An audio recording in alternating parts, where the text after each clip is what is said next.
and small. And we want you to help celebrate those businesses who mean the most to you. Nominate your favorite small business today at scrtc.com. 99.1 Sports. Go Hornet! And welcome back to the Hill, all you Hornet crazies. We're here on this relatively warm, for the first time in a long time, Saturday evening. 3 minutes and 30 seconds away from some Lady Hornet action. Yeah, it's been amazing, the difference. We mentioned the snow from last night to tonight. It's been amazing, the difference in temperatures. Well, we knew it was coming, but still, when you step outside and you feel it, it's hard to quantify. You're listening to, this is Stocktony, by the way, with Gunner Ward, and you're listening to the Barry Gilley pregame show. Gunner, tell them about Barry Gilley. Well, Barry Gilley, he's located at 110 East Stockton Street in Edmonton. You give him a call at 270-432-7190. All right, Gunner. Lady Hornets, Saturday night action against the Lady Bulldogs of Red Bowling Springs. When I came in, first thing I noticed, again, we've mentioned we don't know a whole lot about the Lady. No, we do not. About the Lady Bulldogs, but you do notice they're not a tall team. They're relatively small. That can lead one to think that they won't be a tough team, but that's a lot of times farthest from the point it can be. A lot of times a small team's scrappy and really get after it. And I assume that's what we'll see here tonight from the Lady Bulldogs. Yeah, oftentimes, some of your smaller lineups tend to sneak past some of your bigs down there in the paint and can snag some of those lower rebounds, those longer rebounds with the quickness and the agility. Yeah, and you mentioned I'm sure they'll get after. I'm sure they'll be pressing, probably playing up tempo. That's where we're guessing. Of course, that's what the Lady Hornets want to do too. Coach Hurts always, you can hear him. Oftentimes, you can probably hear him in our headsets screaming, "Go, go!" So I say that's what we'll be looking at tonight. Could be a really fun game, up and down. That it could, as you mentioned. A couple of common opponents for the Lady Hornets and the Lady Bulldogs. 29th and 30th of December in the Clinton County tournament, Christmas tournament, the Bulldogs of Red Bowling Springs defeated Clinton County on the 29th, 73-41. Now I believe that was without. That was Clinton County without Hicks, which we saw made a big difference in the 2 times we played Clinton County. They beat Cumberland County 61-31 the next day. Lady Bulldogs come in here with a 14-9 record overall. I think I stole a little of your first word. Tell us a couple more things in your first word here, Go. I mean, like we said, I don't really have much. My first word this evening is kind of vague. Me and Stocktony was scrambling for information for this. I mean, all I've got is the Lady Bulldogs from Macon County, and they're 14-9 on the year. I don't know much about them. I know that they've beat Clinton County and Cumberland County, like you've already said. That was things we talked about before we come on air. I mean, that's about all I have, really, just to be honest with you. We're a minute away from tip-off, and then I think the anthem, actually. Excuse me. Yeah, and that's right. And the Lady Hornets coming off a tough loss in Class A to Monroe County. Let's just give you an update here. Monroe County won their Class A semifinal today against Todd County. Excuse me. They won theirs 61-32, I believe, against Russellville. And Todd County beat Clinton County by 6, 55-49 in the semifinal. Thank you to Sarah Bean, by the way, who got us those on Twitter, who got us those numbers. We appreciate that. All right, Gunnar, we're about 30 seconds away, as you mentioned, from the anthem. You've been listening to the Barry Gilley pregame show, proud sponsor of Hornet Sports. We appreciate it. When we come back, after this 2-minute break, we'll have action between the Lady Hornets and the Lady Bulldogs on your home for the Lady Hornets and the KY Sports guys. 99.1, the Hoss. Peace of mind. We all want it. Whether it's about our future or our health, it's nice to know you are covered if you need it. At Glass & Thompson Insurance Agency, Mark Linkus and his staff specialize in peace of mind. As an independent agency, Glass & Thompson can get you the best price on auto, home, life, farm, boat, or business and commercial insurance. Give them a call at 270-432-3491 or go by their office in Edmonton. Glass & Thompson Insurance Agency, providing you with peace of mind. You found your dream home, but you also found yourself a little short on time. But not to worry. Start your home loan application online at EdmontonStateBank.com. It's easy, convenient, and secure. Best of all, you can trust Edmonton State Bank for low rates, personal service, and local decision-making. Get time on your side and apply for your home loan today at EdmontonStateBank.com. Member FDIC, Equal Housing Lender. The Lighthouse Restaurant in Sulphurwell is nationally known for their southern down-home all-you-can-eat cooking. Ken's Country Hams, ribeyes, catfish, and fried chicken. Check out their daily lunch specials. They have numerous sides to choose from. Bring the kids and they can enjoy chicken strips, mini burgers, or pizza. And don't forget about their homemade pies and desserts. Lighthouse Restaurant is open Thursday, Friday, and Saturday. Call in your takeout order at 270-565-3095. Visit their website at visitthelighthouse.restaurant.com and be sure to like the Lighthouse Restaurant on Facebook. Viruses, hard drives, and websites. Oh my! Make one phone call. All-American Technical Assistance Center in Edmonton, serving residential and business customers, providing new installations and repairs. They still offer fax services, plus color and black and white copying services, website design, hosting, and maintenance, even conversions of VHS and cassette tapes. Don't be intimidated by tech issues. Call All-American Technical Assistance Center in Edmonton on Stockton Street, 270-432-2667, or visit their website, aatacs.com. 99.1 Sports. Go, Hornet! Welcome back, ladies and gentlemen. This is Stock Towing along with Gunner Ward. You've been listening to the Barry Gilly pregame show.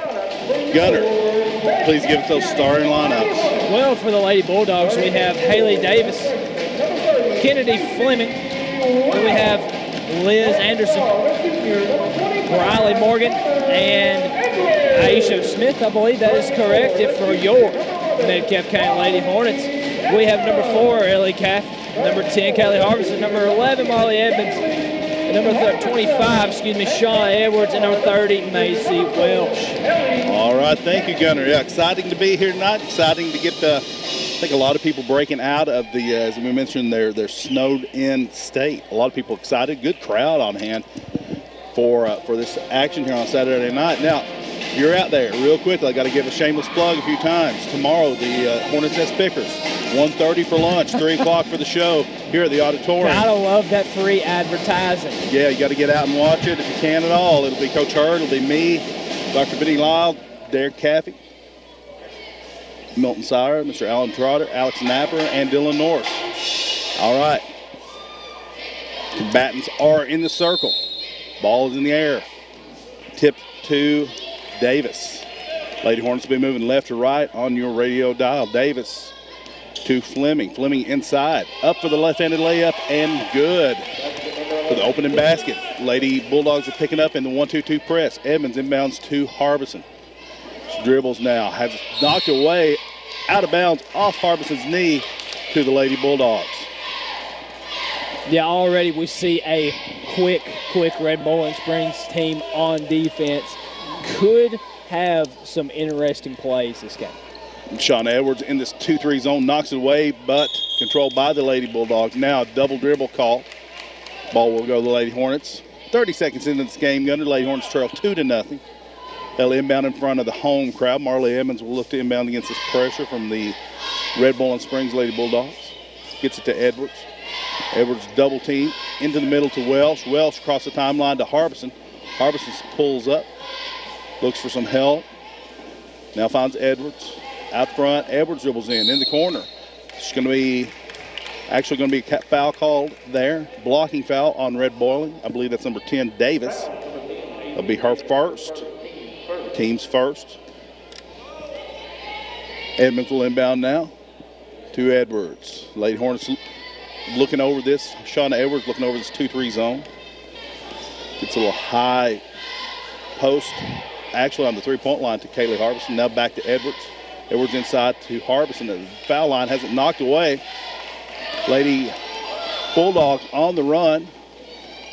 Down inside. Now back up to Davis. Davis kicks it to Anderson for a 3. Good. Lady Bulldogs up 5-0 over your Lady Hornets now. Ellie Caffey looks across court, gets it in. Across the timeline to Harbison. She pulls up, gets it to Edwards. Edwards now inside to Welsh on the baseline. Back in the corner to Edwards for 3. No good. Rebound comes to Morgan. It's Briley Morgan of the Red Bowling Spring. Now Davis dribbles up. Shauna Edwards extends the defense. Pass to Anderson. Anderson back to Davis. Davis now inside to Fleming. Cross-court pass to Morgan. She dribbles into the lane, up and good. Extend the lead to 7-0 for the Lady Bulldogs. 2 minutes into this first quarter. Now ball entered, lost almost out of bounds, but Welsh saves it. She saves it to Edmonds, who gets it to Edwards. Edwards on the run, up with a shot, no good. Rebound to Harbison, up with it, no good. Rebound to Edmonds, up with it, no good. So the Lady Hornets missing some shots there they'd like to probably have back. Those tough plays though when you're down there. Very tough plays. Ball inside now, knocked away. Free throw line back to Davis now in the corner. 4-3 to Fleming, and that's good. Lady Bulldogs up 10-0 on the Lady Hornets now. Sean Edwards dribbling across the half line. Good pass to Harbison. Up for it, ain't good for that. I believe that was an Edmonton State bank shot too. Yes, I believe it was. Edmonton State Banks got all your banking needs covered. Call them up at 4-3-2, 3-2, 3-1. Lady Hornets getting in on the board now. Ball entered into the paint to Davis. Davis dribbles back out. Cross-court pass to Morgan into the corner for 3. No good.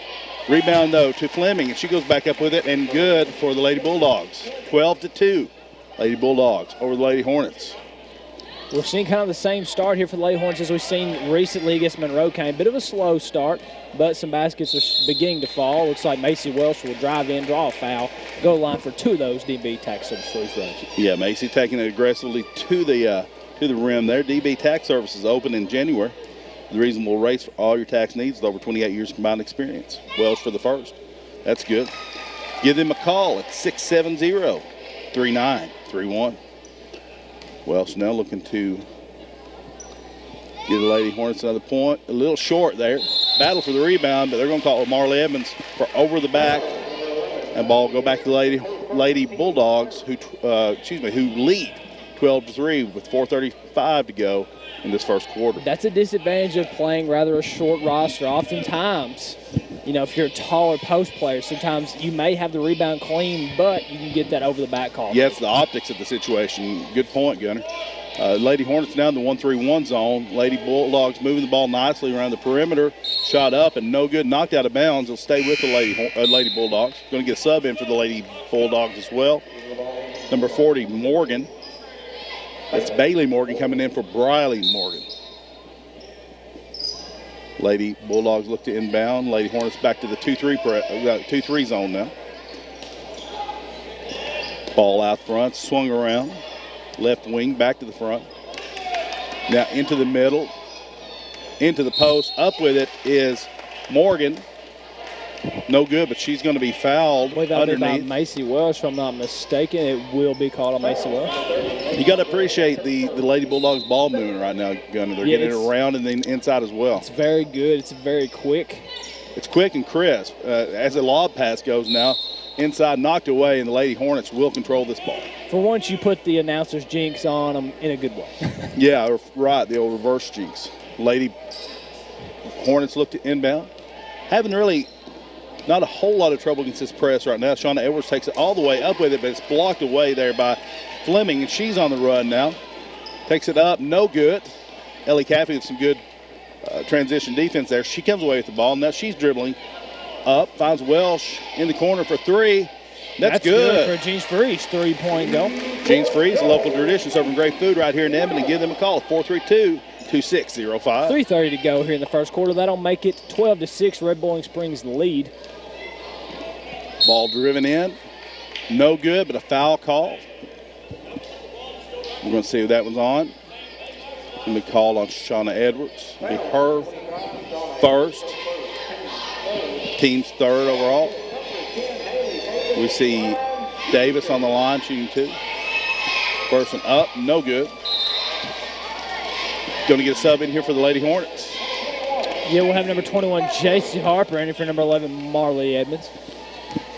Davis will have another. Lady Hornets cut into this lead. Only trailing 6 now. Second one's up and good. Ball inbounded to Caffey. Lady Bulldogs staying this press and now knocked away. Lady Bulldogs with possession. Fleming out front. gets it to Morgan. Skip pass to Bailey Morgan. Now to Anderson, skips it around to Fleming, up with it, and that's good for 3. Ball movement again, Gunner. Very good ball movement. Find the open look to Fleming. I believe that is her second 3-point goal of the ball game. Macy Welsh with a baseball pass ahead to Ellie Caffey. Ellie's on the run now, pulls up from 12. No good. Rebound to Harbison. She puts on dribble down, up with it and good. That's good for Davis. Bank shot there from Kaylee Harbison. That'll make it 16-8 here. 2:30 to go in the first quarter. J.C. Harper waits at the half line in this 1-3-1 zone. Swung around Morgan.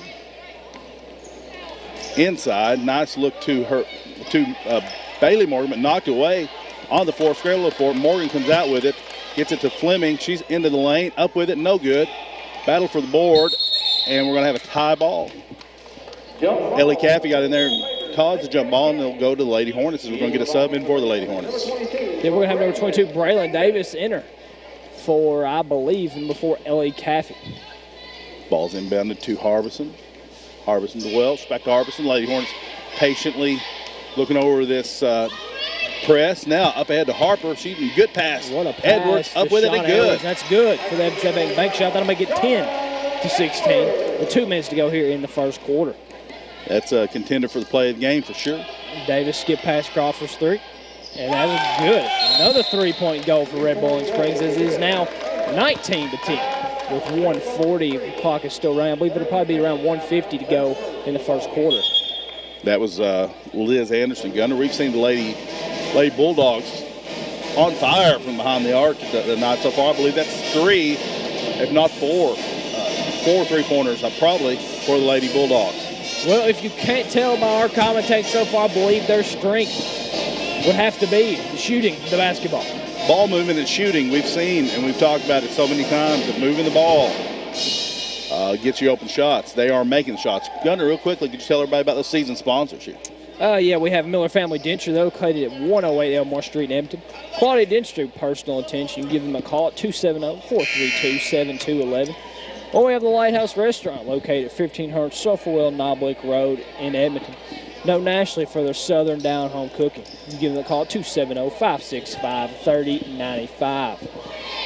All right, the Lady Bulldogs have pulled off the press right now. They're going to fall back into their half-court 2-3 zone. Shauna Edwards dribble up and survey. Now they extend it. Edwards picks up the ball and throws it away. Fleming on the run, gets it down inside, no good. J.C. Harper with the rebound. She's on the run now. Dribble up the right-hand side. All the way to the basket, up with it, no good. Knocked away, and we're going to get a foul. I believe I'll be on number 40 for Red Bowling Springs. That'll be Bailey Morgan. We have Bailey and Briley Morgan here, so if you hear us say Morgan a lot, that's there are 2 Morgans who are getting substantial playing time. Marissa Fields, winner of the game for Lady Hornets for number 30, Macy Welsh. Edwards now looks to inbound underneath, gets it to the free throw line to Harbison now for 3 to Harper, and that's good. That's good for Jean Shrews. 3-point goal. That'll make it 13-19 with 1:20 to go here in the first quarter. Really nice inbound play there from Very nice from the Lady Hornets. Ball down to the block, and good. More good passing. That's Anderson. Yeah, Gunner. I don't think we've seen a team this year pass the ball as well as the Lady Bulldogs have in this first quarter. You see Shauna Edwards with the collision at half court, and they're going to get her with the push off. As Bailey Morgan was standing there, took the charge. So far, they've fell down a lot. I've noticed that, and they finally got a call to go their way. Seeing a sub in for the Lady Bulldogs. That's number 45, Aisha Smith. She'll replace Briley Morgan. Lady Bulldogs inbounding it. 1-3-1 zone from the Lady Hornets. J.C. Harper up top.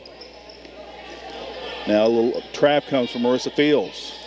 Davis gets it in to Morgan. Morgan up with it, no good, but rebounded by Smith.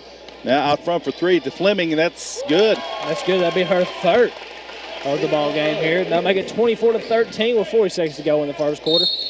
Now we see the bump at half court. Again, same bump. This time Edwards gets the foul in her favor as Morgan is called for the foul with 38.6 seconds to go here in the first quarter. Marissa Fields will inbound. She looks, gets it to Edwards in the backcourt. Lady Bulldogs picked up man-to-man now. Edwards looking for a screen up top. She gets it from Harbison. Dribbles left. Now to Fields. She's dribbling right into the lane. Tough pass to Harbison. Knocked away. Kaylee Harbison staying with it, but she's going to be tied up, and the ball will go to the Lady Bulldogs. It was just a tough entry from that angle. A lot of times, Gunner, you want an angle from a wing to go to that post. Right. Straight up and down is a really tough entry pass. Yeah, when it comes to passing and different positioning angles like you're talking about, a lot of times it's really, really important to be patient and try to swing that around the top of the key and get it down there. Lady Hornets, Marissa Fields atoning for a mistake early, knocks it away. Almost has it, but we'll stay with the Lady Bulldogs. 16.4 to go, 24-13. Lady Bulldogs over your Lady Hornets. Now the Lady Hornets extend the trap a little bit. Ball swung into the corner. 10 seconds to go. Into the corner now to Morgan. She has a skip pass out front. Now into the corner, 2 seconds. 1 second. Edwards knocks it away from half court. She's up with it. No good. And after one complete here, Gunner, 24-13 Lady Bulldogs over your Lady Hornets. We'll be back with those Brookshire Construction first quarter scoring on your home after the 30-second break on your home of the Lady Hornets and the KY Sports Guys, 99.1. Awesome. Are you dreaming of a construction project you need help with? Give Steve Brookshire Jr. of Edmonton a call at 270-805-9177. Remodeling, new construction, barns, roofs, decks, kitchens, and baths. Let Steve Brookshire and Brookshire Construction make your dreams come true. 270-805-9177. Serving Metcalfe and surrounding counties. 99.1 Sports. Go Hornet! And welcome back to the Hill, all you Hornet crazies. We are here at the start of the second quarter, and Stock Tony has those first quarter stats. Yeah, we got Kaylee Harbison with 4 points, J.C. Harper with 3 points, Sean Edwards with 2 points, and Macy Welsh with 4 points. That's the Brookshire Construction first quarter scoring, brought to you by Brookshire Construction. They contact them for your remodeling and new construction needs. 805-9177. Gunner, the big stat that stands out from the first quarter was not a Lady Hornets stat. It was 5 of 7 from three-point land from the Lady Bulldogs. Lady Hornets had the ball now. Second quarter has begun. Lady Bulldogs in the 2-3 zone. Ball swung in the corner to Harper. Back up front to Fields. Fields gets to Edwards. Swung around now to Davis, who's in the game. Inside now from Edwards to Harbison. Knocked away. They'll stay with the Lady Hornets. Gunner, could you set the lineup for the Lady Hornets, please? Well, we have number 14, Marissa Fields, number 22, Braylon Davis, number 21, J.C. Harper, number 10, Kaylee Harbison, and number 25, Shauna Edwards. Shauna Edwards looks to inbound underneath. Last time, really nice play out of this. Into the corner to her now. Edwards looks to reset the offense against this 2-3 zone. Gets it to Davis on the wing, back to Edwards. Inside, tough pass again from that top of the key position to the post. Really tough. Knocked away. Liz Anderson has it. Now for the Lady Bulldogs. Knocked away, though. Kaylee Harbison comes out with it. She's on the run, going to the basket, all the way up with it. No good. It's going to go out of bounds and controlled back to the Lady Bulldogs. We're going to see some subs in for the Lady Hornets. Yeah, we're going to see, excuse me here as I'm scrambling, we're going to have number 4, Ellie Caffey, re-enter. And we're going to have number 11, Marley Edmonds, re-enter as well. They're going to replace Edwards, Shauna Edwards, and Kaylee Harbison. Lady Hornets are in this 2-2-1 zone press, causing a little bit of slowdown in this Lady Bulldogs right now. Now the Lady Bulldogs have it, but knocked down to the floor, and they're going to get a foul called on number 22, Braylon Davis. Her first, team's 5th. Lady Bulldogs look to inbound and right beside us. And Davis dribbles across. Lady Hornets in the 2-3 zone. Davis has it, swings it to Morgan. Morgan back to Davis. Inside now to Fleming, who dribbles, has it knocked away on the floor, fighting for it, and we'll have a jump ball. Stay with the Lady Bulldogs here. 6:37 to go in the second quarter. Lady Hornets trail 24-13. The Lady Bulldogs of Red Bull and Springs. Ball's inbounded to Fleming. 4-3. First one she's missed, I believe, Gunner. That one bounces off Marley Edmonds' rebounds. I was glad to see the Lady Hornets box out there on that one because as many as she's made, it would be easy just to stand there and watch it. Marley Evans drives baseline now, has it knocked away. And now I think we're going to have a jump ball. J.C. Harper and Evans fighting for it with Morgan, and the Lady Hornets will get possession back. So we see Braylon Davis. She looks going to look to inbound. Goes out front to J.C. Harper, makes a good catch. Harper gets it to Fields on the head of the key. To Edmonds. Around to Harper now. Caffey in the corner for three, no good. Davis comes away with it for the Lady Bulldogs. She looks to push. Gets it up to Anderson, who drives in. Back to Davis. In the corner to Fleming for three. And that's good. She's knocked down over there, and that's going to be a foul on Davis. They will put Fleming at the line for the chance for the 4-point play. The rarest play of them all in high school basketball. The rarest play, the 4-point play. Actually, they're calling this one after the shot. So there will be a 3-pointer for Fleming. And they'll get the ball back. And the Lady Bulldogs will get the ball back in front of the student section. That could be really, really tough there. It could be 5-6-point play even. Now, I don't know about you, but I didn't particularly see the play. I was busy trying to watch, see if the ball was going to go in. I think Davis was boxing out a little bit there and maybe got underneath her tap. As stands, good defense from the Lady Hornets, and Davis comes out with a missed shot. Drives it now, gets it to Fields. Skip pass across to Caffey, back to Davis. Up with it for three. No good. Battle for the rebound, and J.C. Harper's going to be called underneath for the foul. Now it'll be Marley Evans. I believe she picked up another over-the-back foul. Once again, the short roster just not playing in the favor of Marley Evans, who is rather taller Lady Hornet.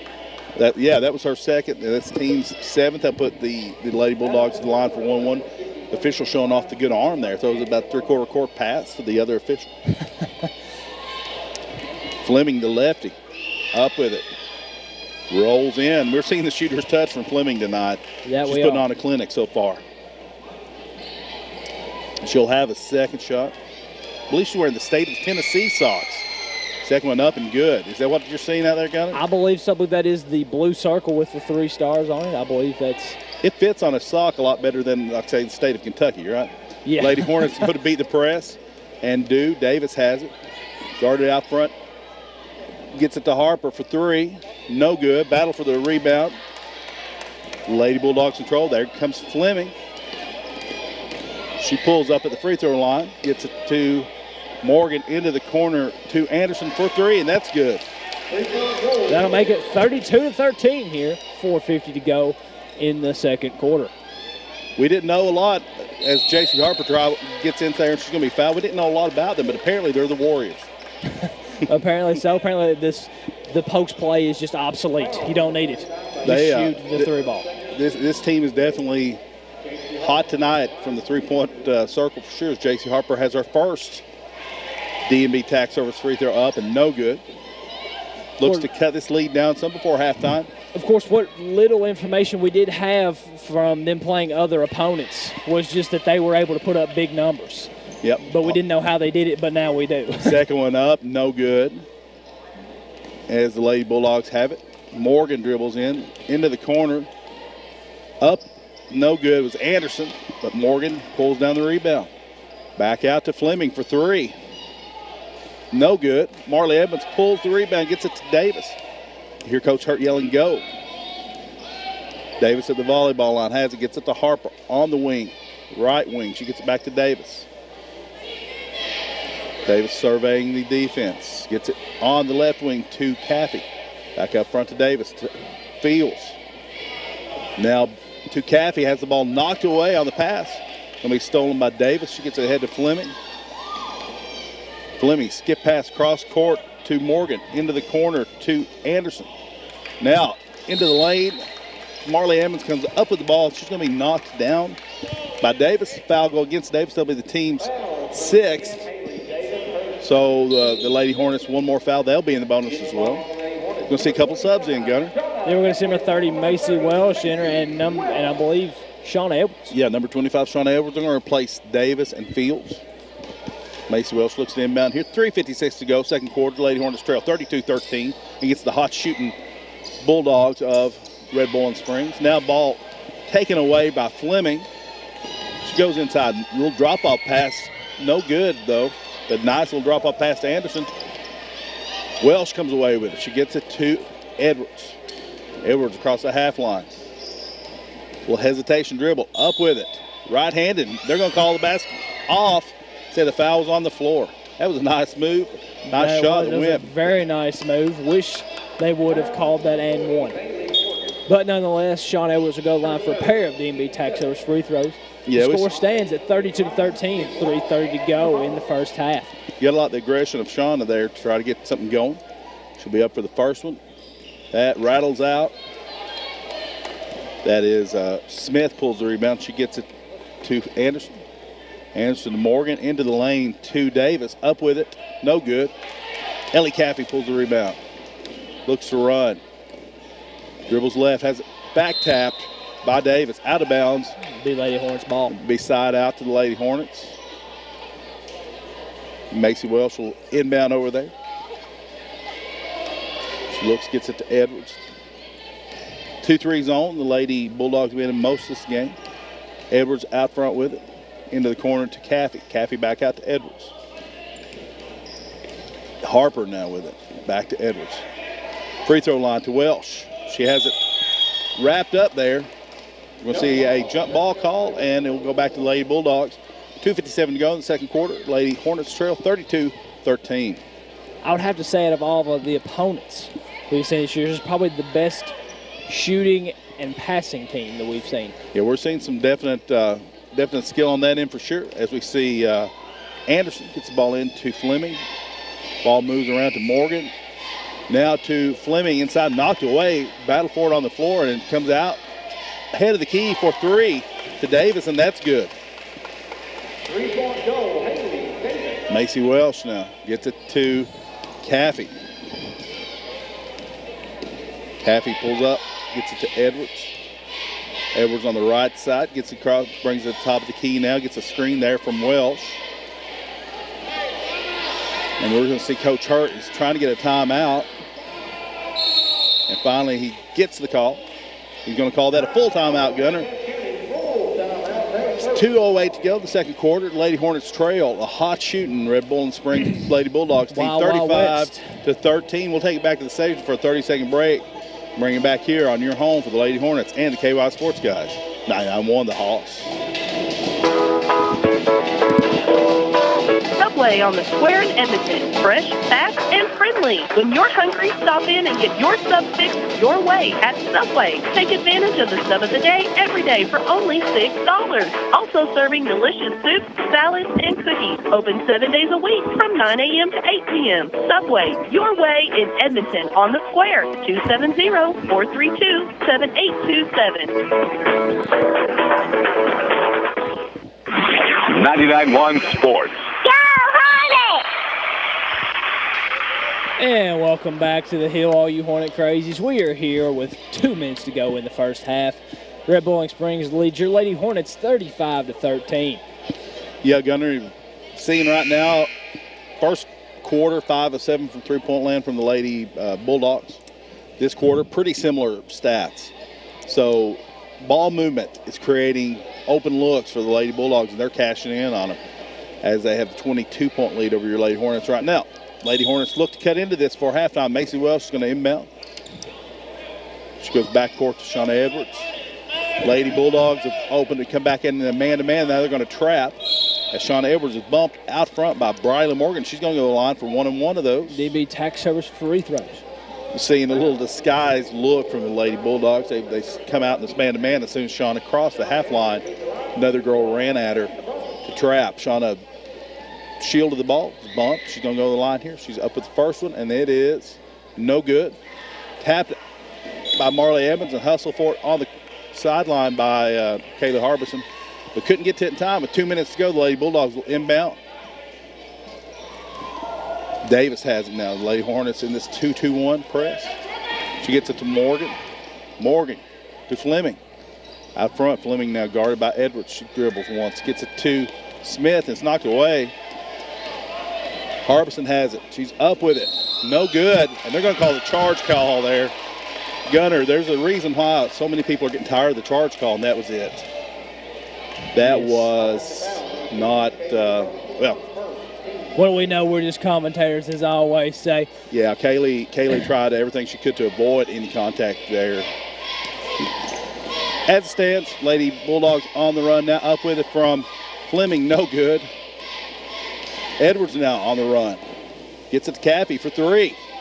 Good. That's good for James Free's three-point goal from Metcalfe. That'll make it 16-35, 1:20 to go in the first half. Need a couple steals here, a couple baskets, some positive momentum going into halftime. Lady Bulldogs have it now, blocked away. Good fly swatter there from Kaylee Harbison. But the Lady Bulldogs retain possession on that, and Marley Evans comes away with the rebound. I thought the ball was out of bounds, but Lady Bulldogs came up with it. 1 minute to go. Sean Edwards dribbles. Again, looking for a couple more positive things before halftime. And Ellie Caffey is going to be fouled in the corner. So, Gunner, there's no 19-point play. I know that's an old cliche, but there isn't. What there can be, a few baskets here, right, and the positive momentum. Cut it to 15. Cut it to 14 before halftime. Cut it down as much as possible to the point where it is attainable. Caffey with her first DB tax over his free throw, and it's no good. On the run, is it? The Lady Bulldogs inside, and it's going to be a foul on Kaylee Harbison. I believe that will send the Lady Bulldogs to the line for 2 as the Lady Hornets get into the double bonus now. Excuse me, that's just 9. I misread that. That'll be Fleming. Line shooting 1-on-1. The lefty been making all her three-pointers, makes this free throw as well. 36-16, 47.6 seconds. Second quarter. Fleming has it now. Second one is up. And it's good. Going to get a sub in here for the Lady Bulldogs. That is number 40, Bailey Morgan. She's going to replace Fleming. Give Fleming a break. Let her cool off a little.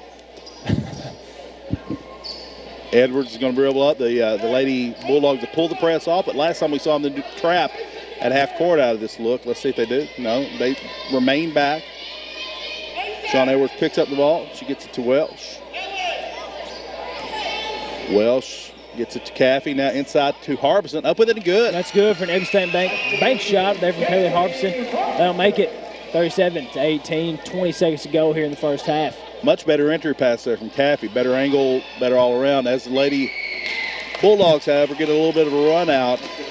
Up with it, Smith, and that was good. Now stolen away by Morgan. Swatted again by Marley Edmonds, but we're going to get a foul call on Edmonds. Says she got it with the forearm. I believe that's what the call will be. But if she wouldn't have done that, she had quite the block. Yeah, the Lady Bulldogs now. This is Morgan, Bailey Morgan. She's going to go line for 2. First one up. Short, rolls in.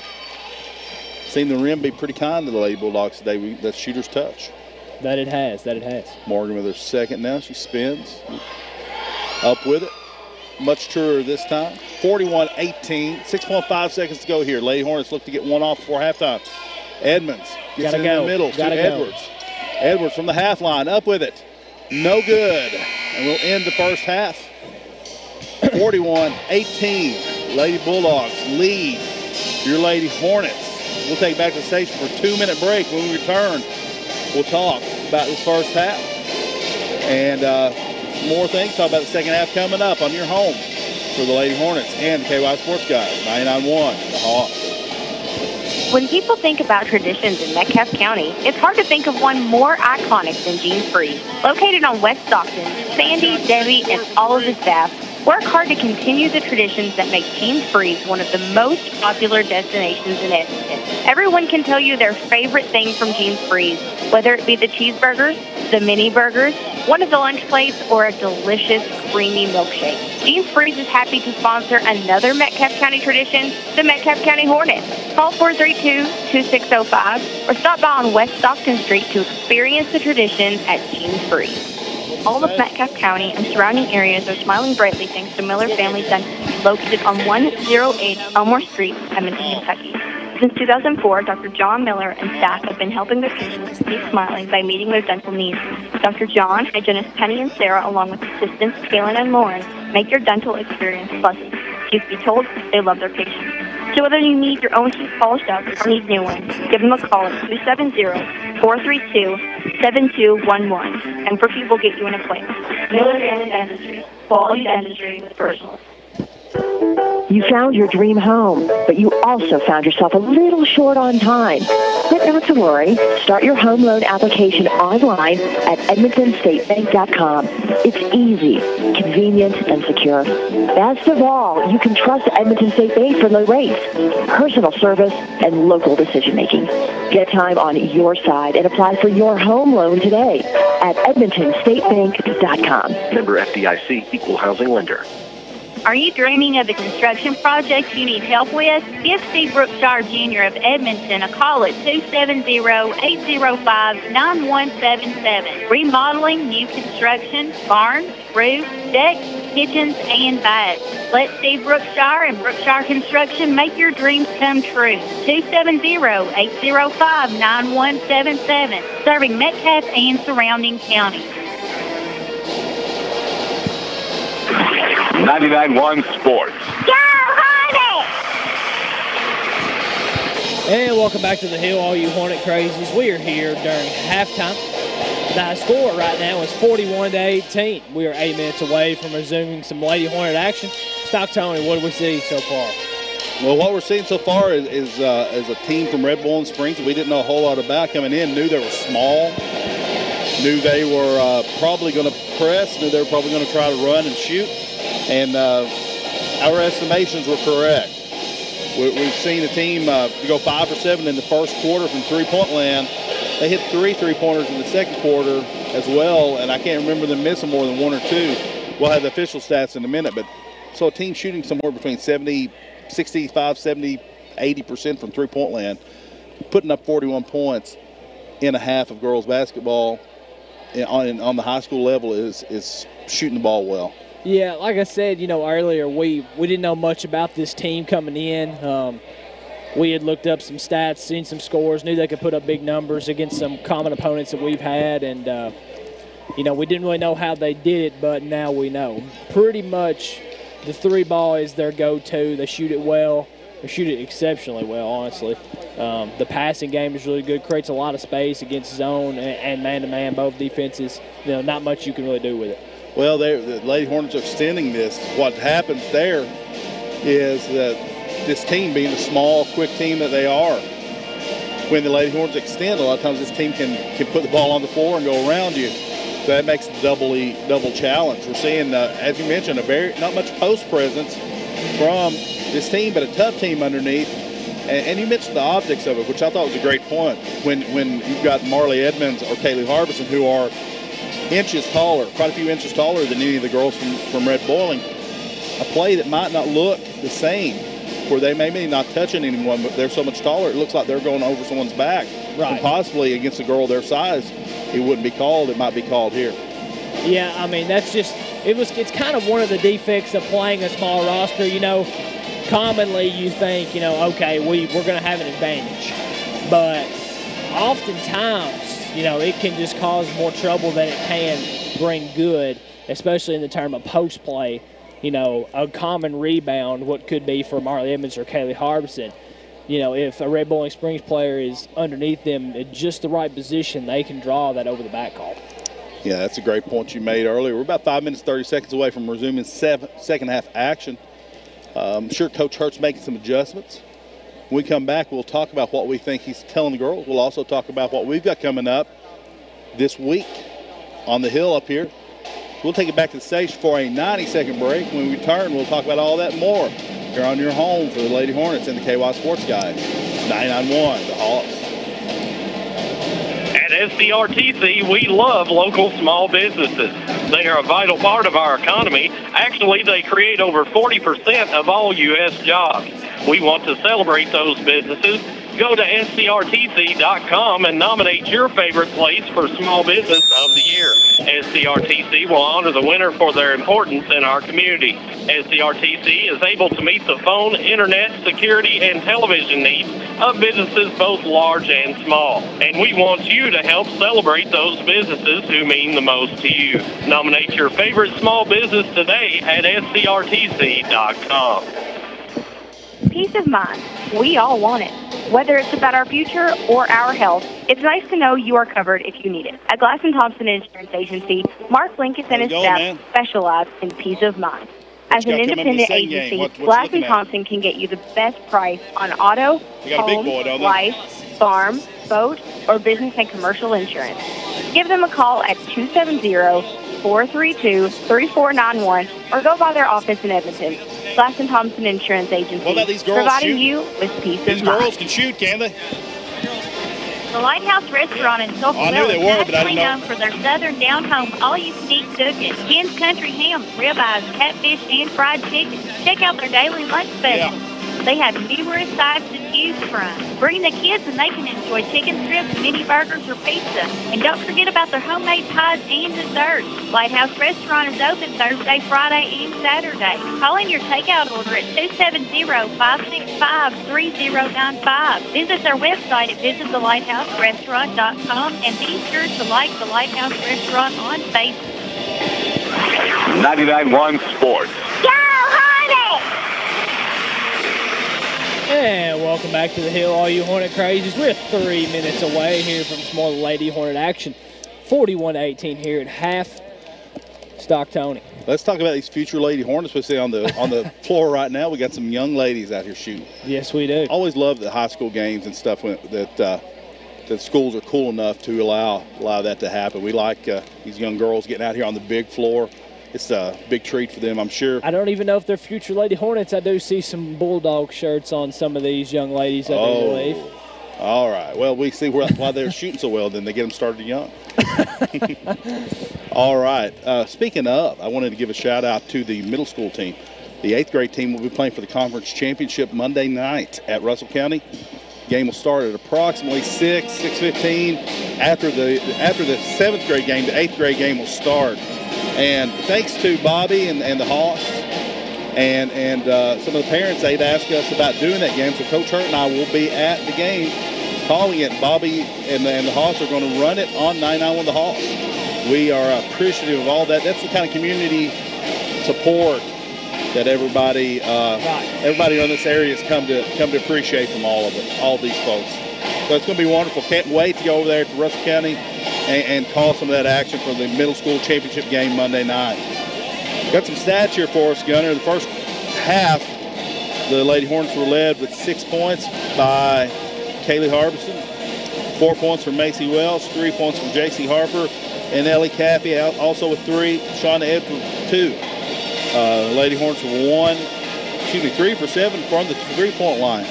So shooting what would normally be considered pretty good, but the Lady Bulldogs 8 for 12 from three-point land. Doing a quick math on that one, Gunner, 66.6666 repeating percent. I'm glad you could do that, man. I'm glad. That's somebody's got to do it. That's some really good three-point shooting from both teams. It's just that sometimes you come into something, you see a team coming out and doing what the Lady Bulldogs are doing right now, moving the ball this well and hitting most of their shots. Lady Hornets with some open shots. Sometimes the ball just doesn't go down. All right, thank you for listening to the halftime show here. We're about 45 seconds away from second half action. And I think we're going to see the same starting lineup for the Lady Hornets. Try to get something going. What Coach Hurt was saying was probably one about defending the paint, right? The perimeter. Right. Defending that three-pointer. I think secondly, he might have been talking to him about offense a little bit. We've seen some standing around, not getting a good ball movement, and not ball movement, but player movement. And I'm sure Coach Hurt's going to want the girls in their half-court sets to be cutting and getting, trying to get more open shots for the Lady Hornets. Especially when you're going up against, for what I've mostly seen was a 2-3 defense from the Lady Bulldogs here. There is no standing around when you do that. You cannot be stationary when going against a 2-3 defense. Yeah, you need to cut and move a lot and try to get those defensive players out of their positions. Got to work to get open. And Marley Evans inbounds to Shauna Edwards. She gets to Macy Welsh. And the second half is underway. Welsh into the corner to Caffey. Caffey back to Welsh. Back up top to Edwards. Kaylee Harbison posting inside now. We get double screens on the high post. Actually, Marley Edmonds backs out of there. Now ball inside to Edmonds. Knocked away and going to go to the Lady Bulldogs. Tough entry from Macy Welsh. Marley had her hands on it for a minute, but it was knocked away off of Marley. Lady Bulldogs will come up, face this 2-3 zone from the Lady Hornets. See Anderson gets it to Davis. Back to Anderson. She dribbles left and then pulls up. Now double teamed by the Lady Hornets over there. Finds corner that Fleming. She dribbles and gets it out front. Back over to Anderson for 3. No good. But Anderson follows her shot and gets her own rebound. Now out front, this is Davis driving in all the way to the basket. Blocked away by Kaylee Harbison. Out of bounds to the Lady Bulldogs. Yeah, Lady Hornets just having a little trouble getting a hold of the basketball here early in the third quarter. Marley Evans was kind of scrambling for the ball there, and the rebound ended up coming off of the Lady Hornets' hand here, so the ball will stay with the Lady Bulldogs. Inbound underneath, out front to Davis. Davis walks at the ball, drags that pivot foot. Good call from the official.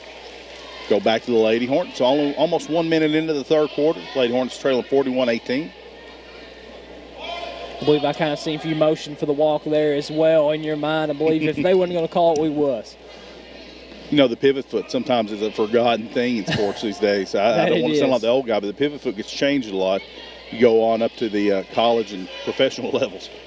Inside now to Kaylee Harbison. She goes up strong with it. Good. Bank and one. She banks it in, takes it up strong. This is what I think Coach Hart may have also been talking to him about. Try to get it inside, use your size advantage.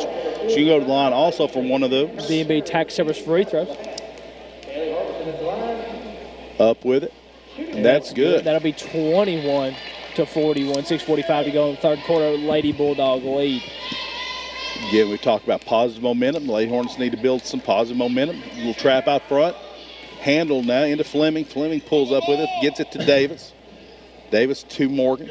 Morgan walks with the ball. She looks inside of Fleming. So Lady Hornets have a chance to get on a little bit of a run here. See if we can't cut this lead down as much as possible going into the fourth quarter. Yeah, one thing we've seen from this Lady Hornets team is never any quit in them. Sean Edwards splits the double team that's knocked away, and it's going to be a jump ball. Goes back to the Lady Bulldogs. Shauna did what you wanted her to do there. She split the double team, but it was just knocked away last minute. A lot of contact on that, too. A lot of contact there. Davis has it for the Lady Bulldogs. Looks against this 2-3 zone the Lady Hornets have employed. Gets it to Morgan. Back out to Davis. She gets it to Smith. Now Davis into the corner to Morgan. She gets it inside to Fleming. She's up with it from 6 feet and good. Fleming, we've seen her making a lot of shots. She makes that little short teardrop inside. Lady Bulldogs are at this zone press again. Knocked away from Metcalfe to Kaylee Harbison. Kaylee dribbles. She's going to be fouled in the paint. I believe that's going to go against, that's going to go against Morgan, Briley Morgan. And Sean Edwards will inbound underneath. Into the corner to Macy Welsh, up for 3. And that's good. That'll be her second Genius Freeze three-point goal of the ball game. That'll make it 24-43, 5:40 to go here in the third quarter. Great inbound pass from Sean Edwards in the corner to Welsh. Welsh pulled the trigger quickly, gets that three-pointer. Lady Hornets staying in this 2-3 zone, doing a little running and trapping. Now stolen away from Ellie Caffey. She looks up to find Shauna Edwards. Edwards now into the paint, gets it to Harbison. Harbison back out to the three-point line to Welsh. And that's good. That's good for another Genius Freeze three-point goal. That'll be her third. That'll make it 27-43, 5:13 to go here in the third quarter. Mentioning positive momentum. Here we go, Gunner. See if we can't put together a little run here. Coach for Red Bullets takes the timeout. He wants to try to stifle this momentum. You got to like what you saw right there. Ellie Caffey looks up, finds Shauna Edwards. Shauna makes a difficult catch, gathers herself, gets into the paint, and then turns and finds an open. Kaylee Harbison. Yeah, Kaylee turns and finds an open Welsh. Welsh with 2 threes in a row.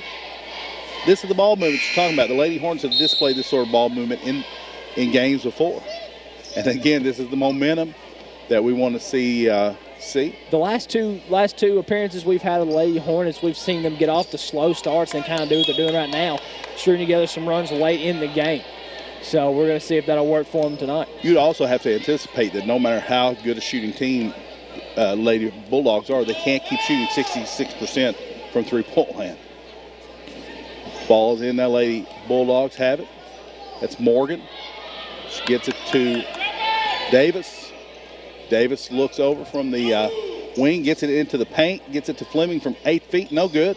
Kaylee Harbison pulls the rebound. She's going to be fouled by Haley Davis. 84 feet from the basket. You know, Red Bullens coach can't like that foul.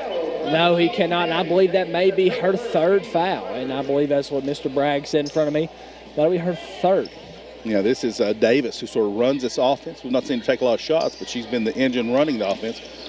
Pass ahead to Welsh now. Edmonds almost walked, but she gets it to Harbison. Harbison into the corner to Edwards for three. No good. Battle for the rebound underneath. Knocked out of bounds. I like your call better, but this one's going to go to the Lady Bulldogs. Yeah, once again, we're just commentators. What we know, I won't comment on it. Nonetheless, 4:30 to go, 27-43 here. Lady Bulldogs lead it. Lady Hornets in a 2-3 zone. Get the ball inside to Fleming. Fleming into the corner to Anderson. Back to Fleming. A little two-man game. Going to get Kaylee Harbison for pushing in the back, I believe, underneath. And that's the case. That'll be her third. Team's second. Ball inbounded quickly, and Harbison underneath knocks it away. Rebounds the miss. She gets it to Shauna Edwards. Shauna looking up to Ellie Caffey. Caffey bobbles and loses the ball. Now Anderson looks to push. Gets it to Fleming. Back to Anderson. Anderson inside now to Smith. Up with it. That's Davis. Harbison again. And I believe we're going to have a foul there on Macy Welsh. No, that is on Kaylee Harbison, which is her fourth foul, I believe. If so, that is not what the Lady Hornets needed right now. He did say white 10, correct? As I believe Kaylee had the block and then looked like she had the rebound. That'll be her fourth. So I'm assuming Coach Hurt's probably about to make a move to the bench here. Right now, I think he's going to let her use that experience to sort of play this out for a bit. Ball is out front to Morgan. Morgan gets it across to Fleming. Fleming now back to Morgan. Morgan loses the ball, but gets it back, gets it to Fleming. Fleming out front to Davis for three. No good. Rebound to Edmonds.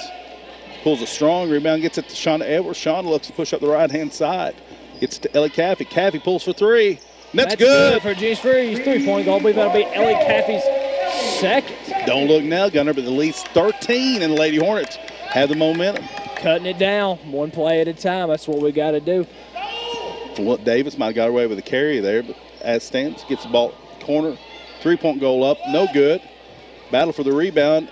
Two Hornets fighting for it, Harbison and Edmonds. So the ball goes out of bounds. Will go to the Lady Bulldogs. We're going to see that sub you mentioned here, Gunner. Yeah, we're going to see J.C. Harper will enter for Kaylee Harbison. Yeah, I figured it wouldn't take Coach Hurt very long there to make that substitution, as he needs Kaylee Harbison late in the ball game. Ball inbound and a little turnaround spin shot. They're blocked by Marley Edmonds, but I believe they're going to get her for the foul. Excuse me, no, that's going to be the foul on J.C. Harper on the floor there from behind. We're going to see Riley Morgan to the line for two. Of course, we don't want to see any fouls, period, called on the Lady Hornets, but I would rather that one be called on J.C. Harper, as I know she has few, versus Marley Edmonds, because we want to have those post players for late in the game. Second one up. That's good. Edmonds now looks to inbound against this 2-2-1. Gets it to Caffey in the corner, into the middle to Harper. Harper dribbling up now, gets it to Edwards. Edwards in from 6, no good. Fleming pulls the rebound. She's trapped there by two Lady Hornets, but gets it out to Morgan. Briley Morgan gets it to Davis. To the lane, up with it, no good. Edmonds rebounds. Gets it to Edwards. Coach Hurt saying go. Wants to run that fast break. Edwards gets it to Caffey, up for three. That's good for another G's Freeze three-point goal. That'll cut the lead to 12. With 2:30 to go here in the third quarter. Davis now, as the Lady Hornets have made a nice comeback in this third quarter so far. Gets it to Morgan. Morgan inside to Fleming. Now inside to Morgan, knocked away. J.C. Harper has it. She's going to be fouled by Bailey Morgan. And that's another one of those from 80 feet from the basket. And I think that's got Coach Red Bull and Springs coach needing to talk to his ladies. I believe he just called a full timeout. So we'll take it back to the station for a 30-second break. When we return, 2:19 to go in the third quarter, 45-33. The Lady Hornets have cut in this lead and now trail only by 12. Here on your home for the Lady Hornets and the KY Sports guys. 99-1 the Hawks. Viruses, hard drives, and websites.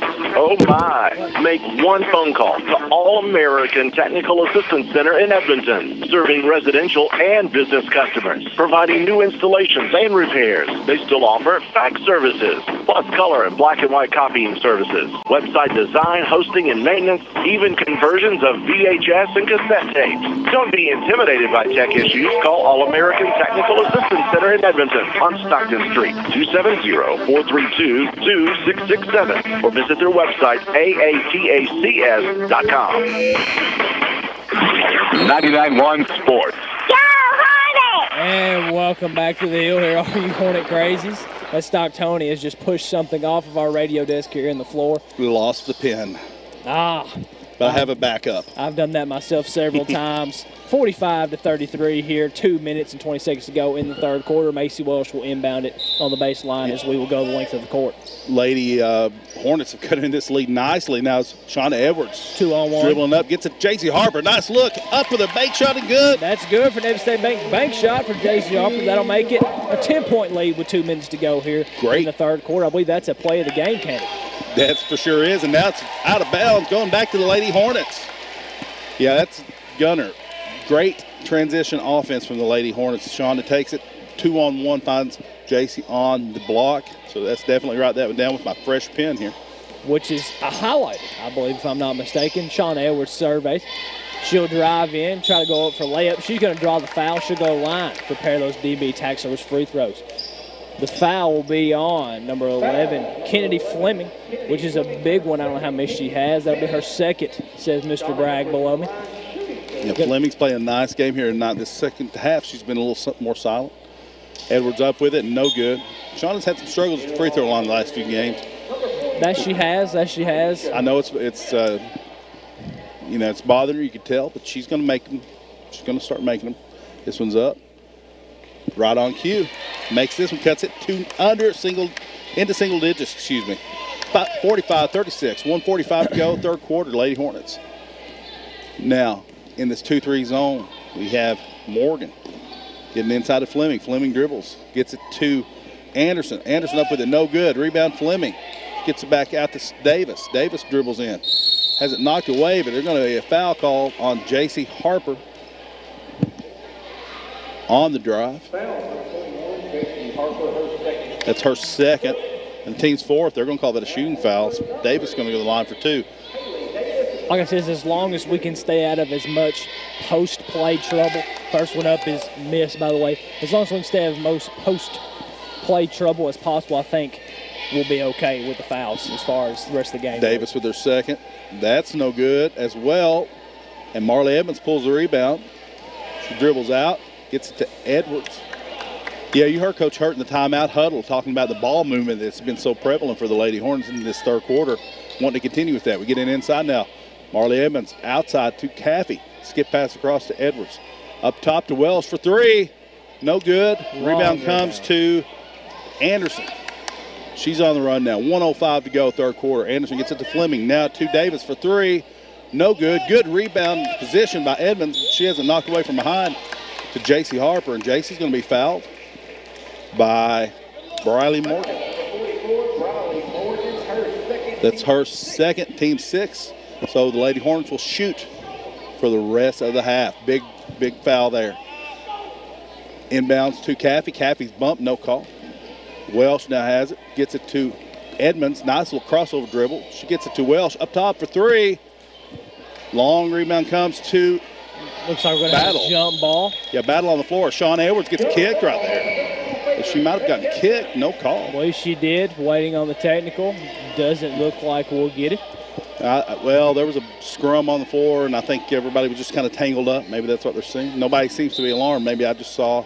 No, I mean, I seen it too. I seen an Aaron Aflalo type move there. Yeah, I don't know about all that. Shawn Edwards now. 40 seconds to go. Lady Hornets trail by 9. J.C. Harper. Coach Hart's wanting a full timeout here, Gunner. So we're going to take it back to station for a 30-second break. 45-36, Lady Hornets trail, but a huge comeback in this third quarter. 35 seconds to go here. 30-second break on your home for the Lady Hornets and the KY Sports Guys. 99-1, the Hoss. Are you dreaming of a construction project you need help with? Give Steve Brookshire Jr. of Edmonton a call at 270-805-9177. Remodeling, new construction, barns, roofs, decks, kitchens, and baths. Let Steve Brookshire and Brookshire Construction make your dreams come true. 270-805-9177. Serving Metcalfe and surrounding counties. Got it. 99.1 Sports. Go Hornet! And welcome back to the Hill here, all you Hornet crazies. We have 35 seconds to go in the third quarter. Lady Hornets have cut this lead down to single digits now as the lead is only 9. And the Lady Hornets have possession.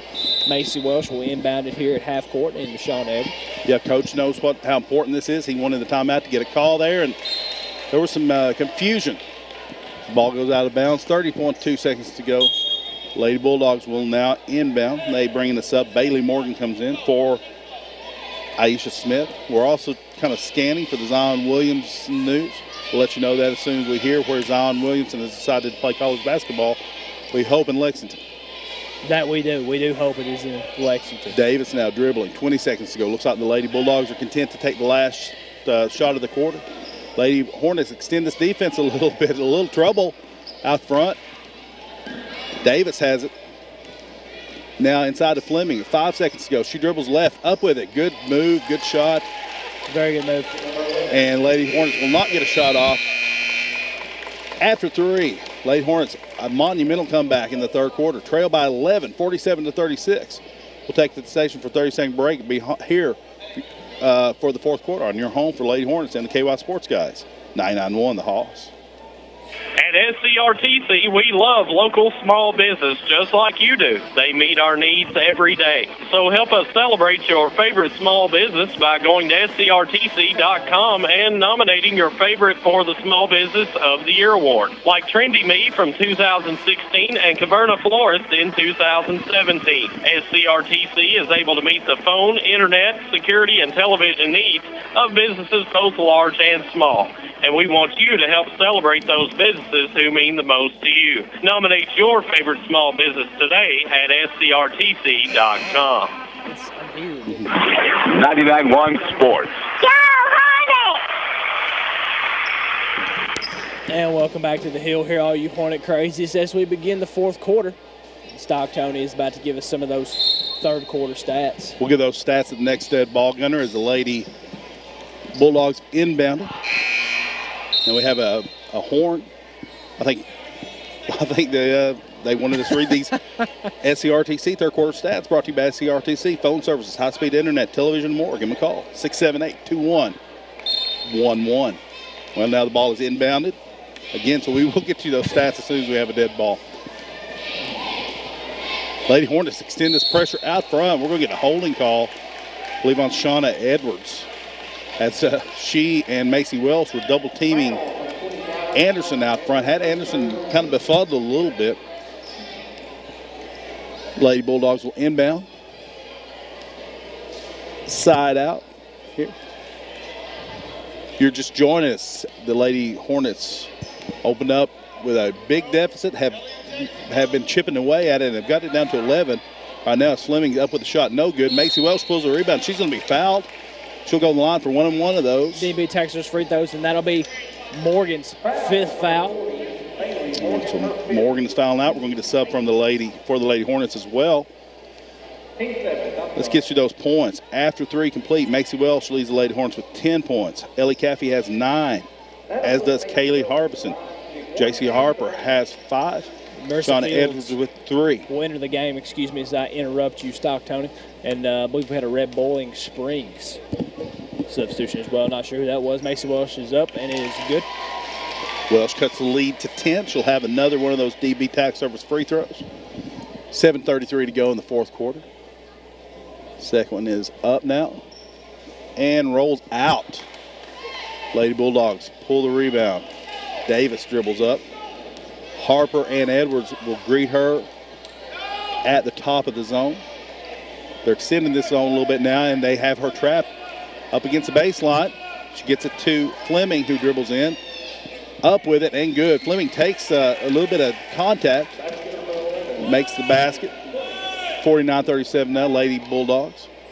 Edwards into the corner to Caffey. She's looking inside now, throws over the head of Welsh. Fleming comes away with it. She's on the run. Gets it into the corner to We're going to have a travel Anderson. call. Yeah, but she's going to be called for the travel, trying to get a head start. We're going to see a sub in for the Lady Hornets. It is number 22, Braylon Davis. She'll replace Macy Welsh. Lady Hornets control.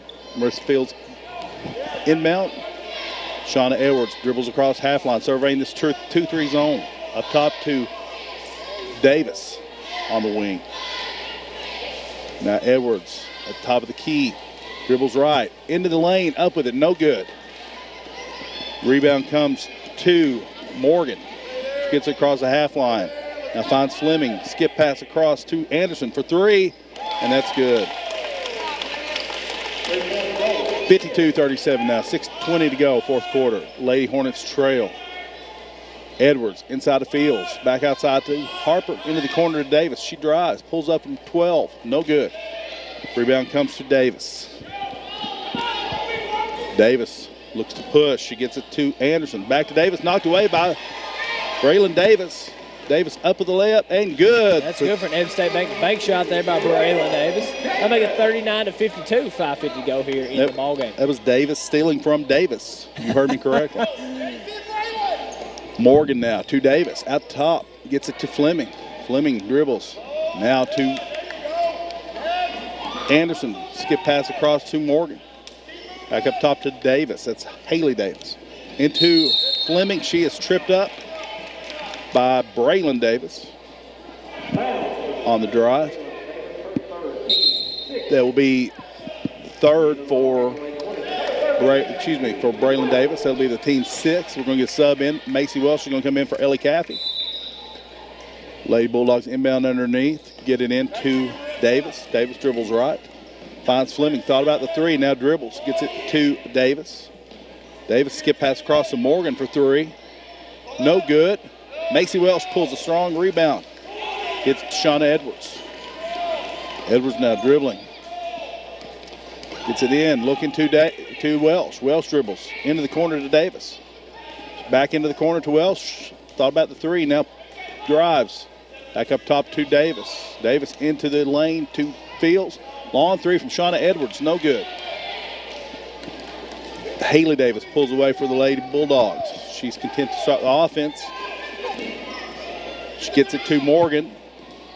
Back to Davis. Davis dribbles in now to the lane. Up with a wild shot. No good. Battle for the rebound. Underneath, J.C. Harper ties up Liz Anderson. That'll go in the Lady Hornets' favor. Excuse me, that was Aisha Smith. And yes, good hustle by J.C. Harper to get this jump ball brought back to the Lady Hornets. Lady Hornets trail 52-39. 4:40 to go, fourth quarter. Shauna Edwards gets across to the volleyball line. Gets it to Fields. Back to Edwards. Up top now to Harper. She dribbles right. Gets into the corner to Davis. Davis now surveying. Gets it to Edwards. Screen up top. Gets it in the corner to Harper, who dribbles all the way across. Inside up with it. No good.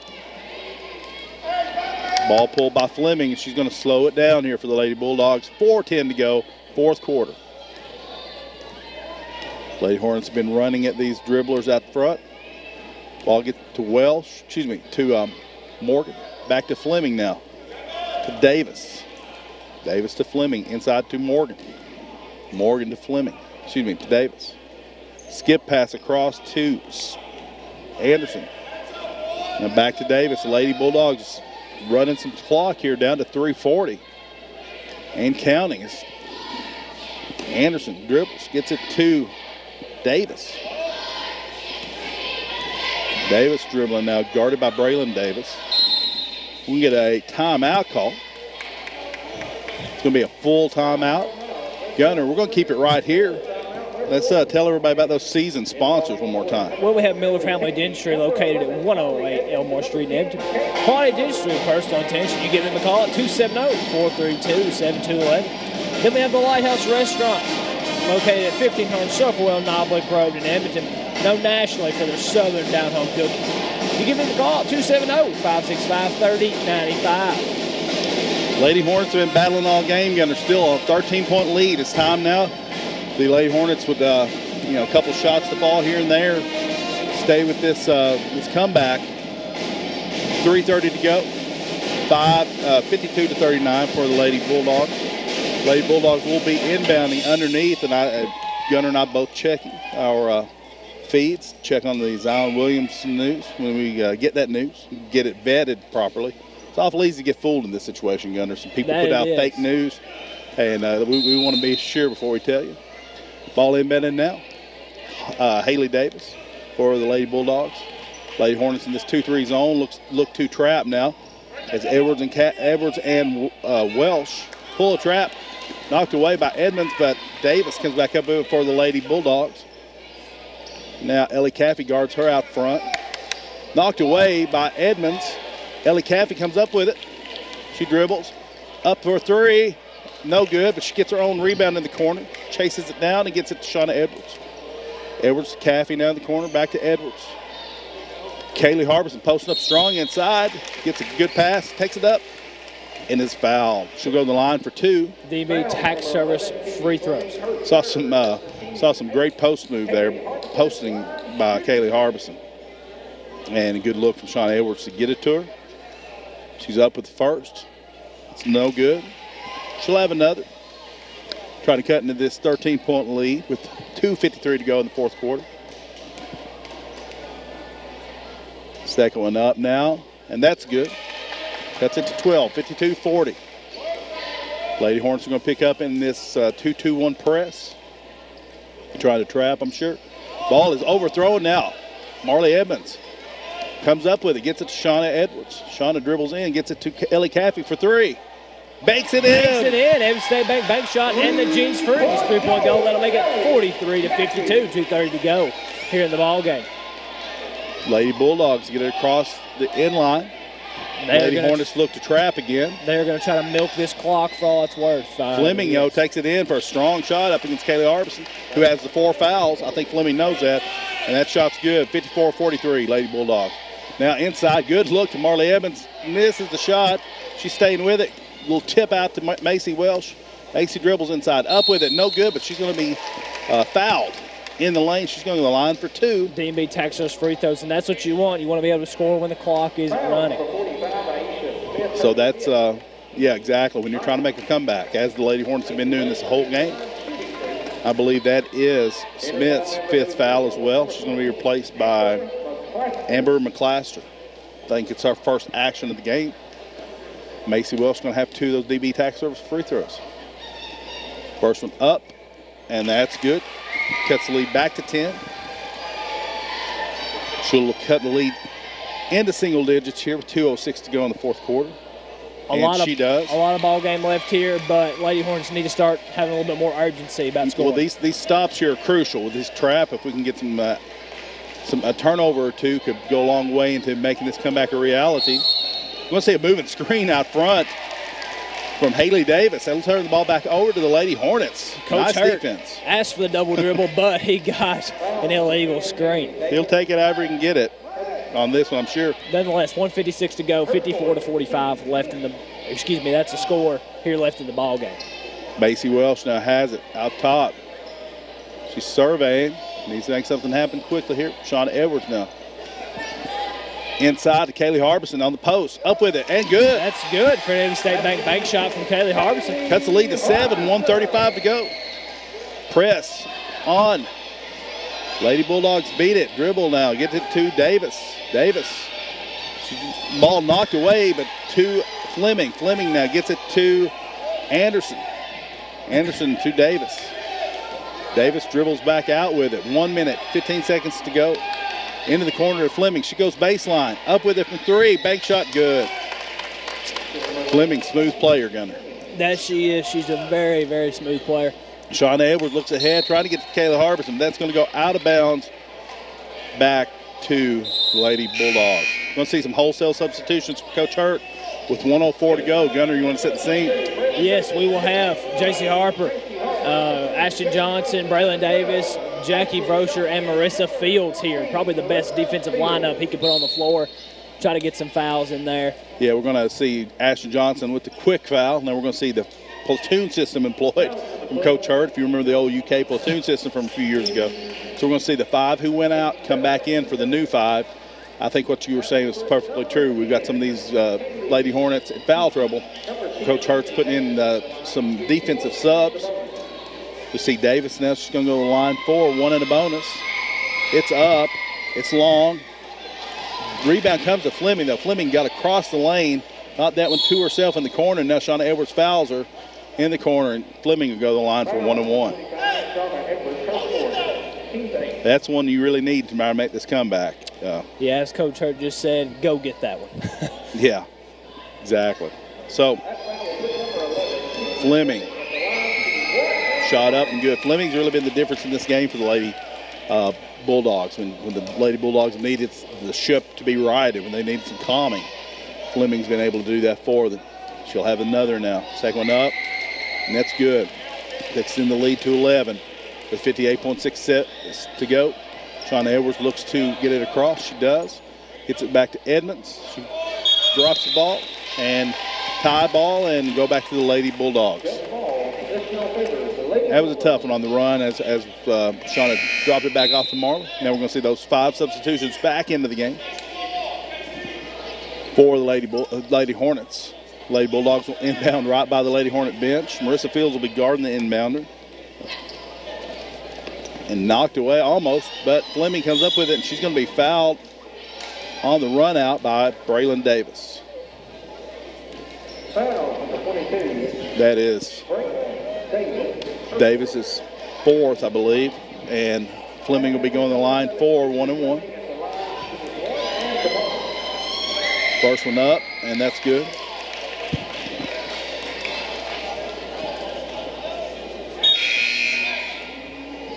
And the substitution's coming back in now for the Lady Hornets. Second one is up. No good. Edmonds rebounds. Edwards into the lane, up with it, no good. Knocked away. Haley Davis comes out for the Lady Bulldogs. Knocked away. Edwards on the floor battling for it. And we're going to get a jump ball. Lady Hornets will retain possession. Gunnar, I believe you might have some news. Is this official? I believe it's official. I just watched a Periscope, which is a live stream from a device of someone that was at the conference. If I'm not mistaken, I believe Zion Williamson will be attending Duke University. All right, the unkindest cut of all. Kennedy Fleming dribbles across. 20 seconds to go here. Trapped in the corner and going to be a foul on Ellie Caffey. Valiant effort here from the Lady Hornets tonight on this comeback. Looks like they're going to fall a little short. They're down 12 right now, 59 to 47, 19.2 seconds to go. Fleming will go to the line for 2 now. We'll see some of those wholesale substitutions in again. Fleming up with the first. That's good. I'm guessing Fleming's going to have close to 25 tonight. Yeah, probably right up in there. She shot the ball extremely well. Good play. Might even be 30. We'll see at the end of the game. She's up with the second one now, and it is no good. Marissa Fields rebounds, gets it to Davis. Davis looks to push now, has it knocked away, stolen away by Morgan. Morgan going to go up, has her pass knocked away, battle on the floor, jump ball. Stays with the Lady Bulldogs. 7.6 seconds to go here in the game. 60-47, Lady Hornets trail Lady Bulldogs of Red Bowling Springs. Ball into Fleming. And coach is going to call a full timeout, I believe, to get some subs in for the Lady Bulldogs. And we're going to see number 52, Morgan Malone, number 24, Rhiannon Hicks, and number 20, Haley McCorder into the game for the Lady Bulldogs. Give them some action here tonight. Lady Bulldogs inbound it. I believe the Lady Hornets will just be content to let this clock run out. And it does. Final score, 60 47, as I said, Gunner, valiant effort in the second half on the comeback. But just the Lady Hornets just fell short. Gunner, what do we got coming up after the break? Well, coming up, we have the All-American Technical Assistance post-game show. We have the Ricky Brooks Electric Play of the Game, the Glass and Thompson Insurance Coach's Comments, the Subway of Edmonton Player of the Game, and, of course, you'll hear more about those season sponsors. Yeah, we'll take it back to the station for a 90-second break and return on your home, the Lady Hornets and the KY Sports Guys, 99.1 The Hawk. Subway on the square in Edmonton. Fresh, fast, and friendly. When you're hungry, stop in and get your sub fix your way at Subway. Take advantage of the sub of the day every day for only $6. Also serving delicious soups, salads, and cookies. Open 7 days a week from 9 a.m. to 8 p.m. Subway, your way in Edmonton on the square. 270-432-7827. Peace of mind. We all want it. Whether it's about our future or our health, it's nice to know you are covered if you need it. At Glass & Thompson Insurance Agency, Mark Linkus and his staff specialize in peace of mind. As an independent agency, Glass & Thompson can get you the best price on auto, home, life, farm, boat, or business and commercial insurance. Give them a call at 270-432-3491 or go by their office in Edmonton. Glass & Thompson Insurance Agency, providing you with peace of mind. Viruses, hard drives, and websites. Oh my! Make one phone call to All-American Technical Assistance Center in Edmonton, serving residential and business customers, providing new installations and repairs. They still offer fax services, plus color and black and white copying services, website design, hosting, and maintenance, even conversions of VHS and cassette tapes. Don't be intimidated by tech issues. Call All-American Technical Assistance Center in Edmonton on Stockton Street, 270-432-2667, or visit their website, aatacs.com. 99.1 Sports. And welcome back to the Hill here, all you Hornet crazy out there. We just finished up a little Lady Hornets action as they fall to Red Bowling Springs Bulldogs. 60-47. I believe Stock Tony has some stats. Yeah, we got you're listening to the All-American Technical Assistance post-game show. All-American Technical Assistance here on East Stockton Street in Edmonton. Call them up at 432-2667. They take care of viruses, hard drives, websites, and more. Gunner, the Lady Hornets paced tonight, scoring by Macy Welsh with 13. Ellie Caffey and Kaylee Harbison contributed 12 each. J.C. Harper with 5. Shauna Edwards with 3, and Braylon Davis with 2. And that was the further total of 47. Lady Hornets dug themselves a big hole early. Much different second half. The scoring in the second half, much different. The Lady Hornets brought this lead down to 6 at one time, but just couldn't continue with the momentum to take it all the way.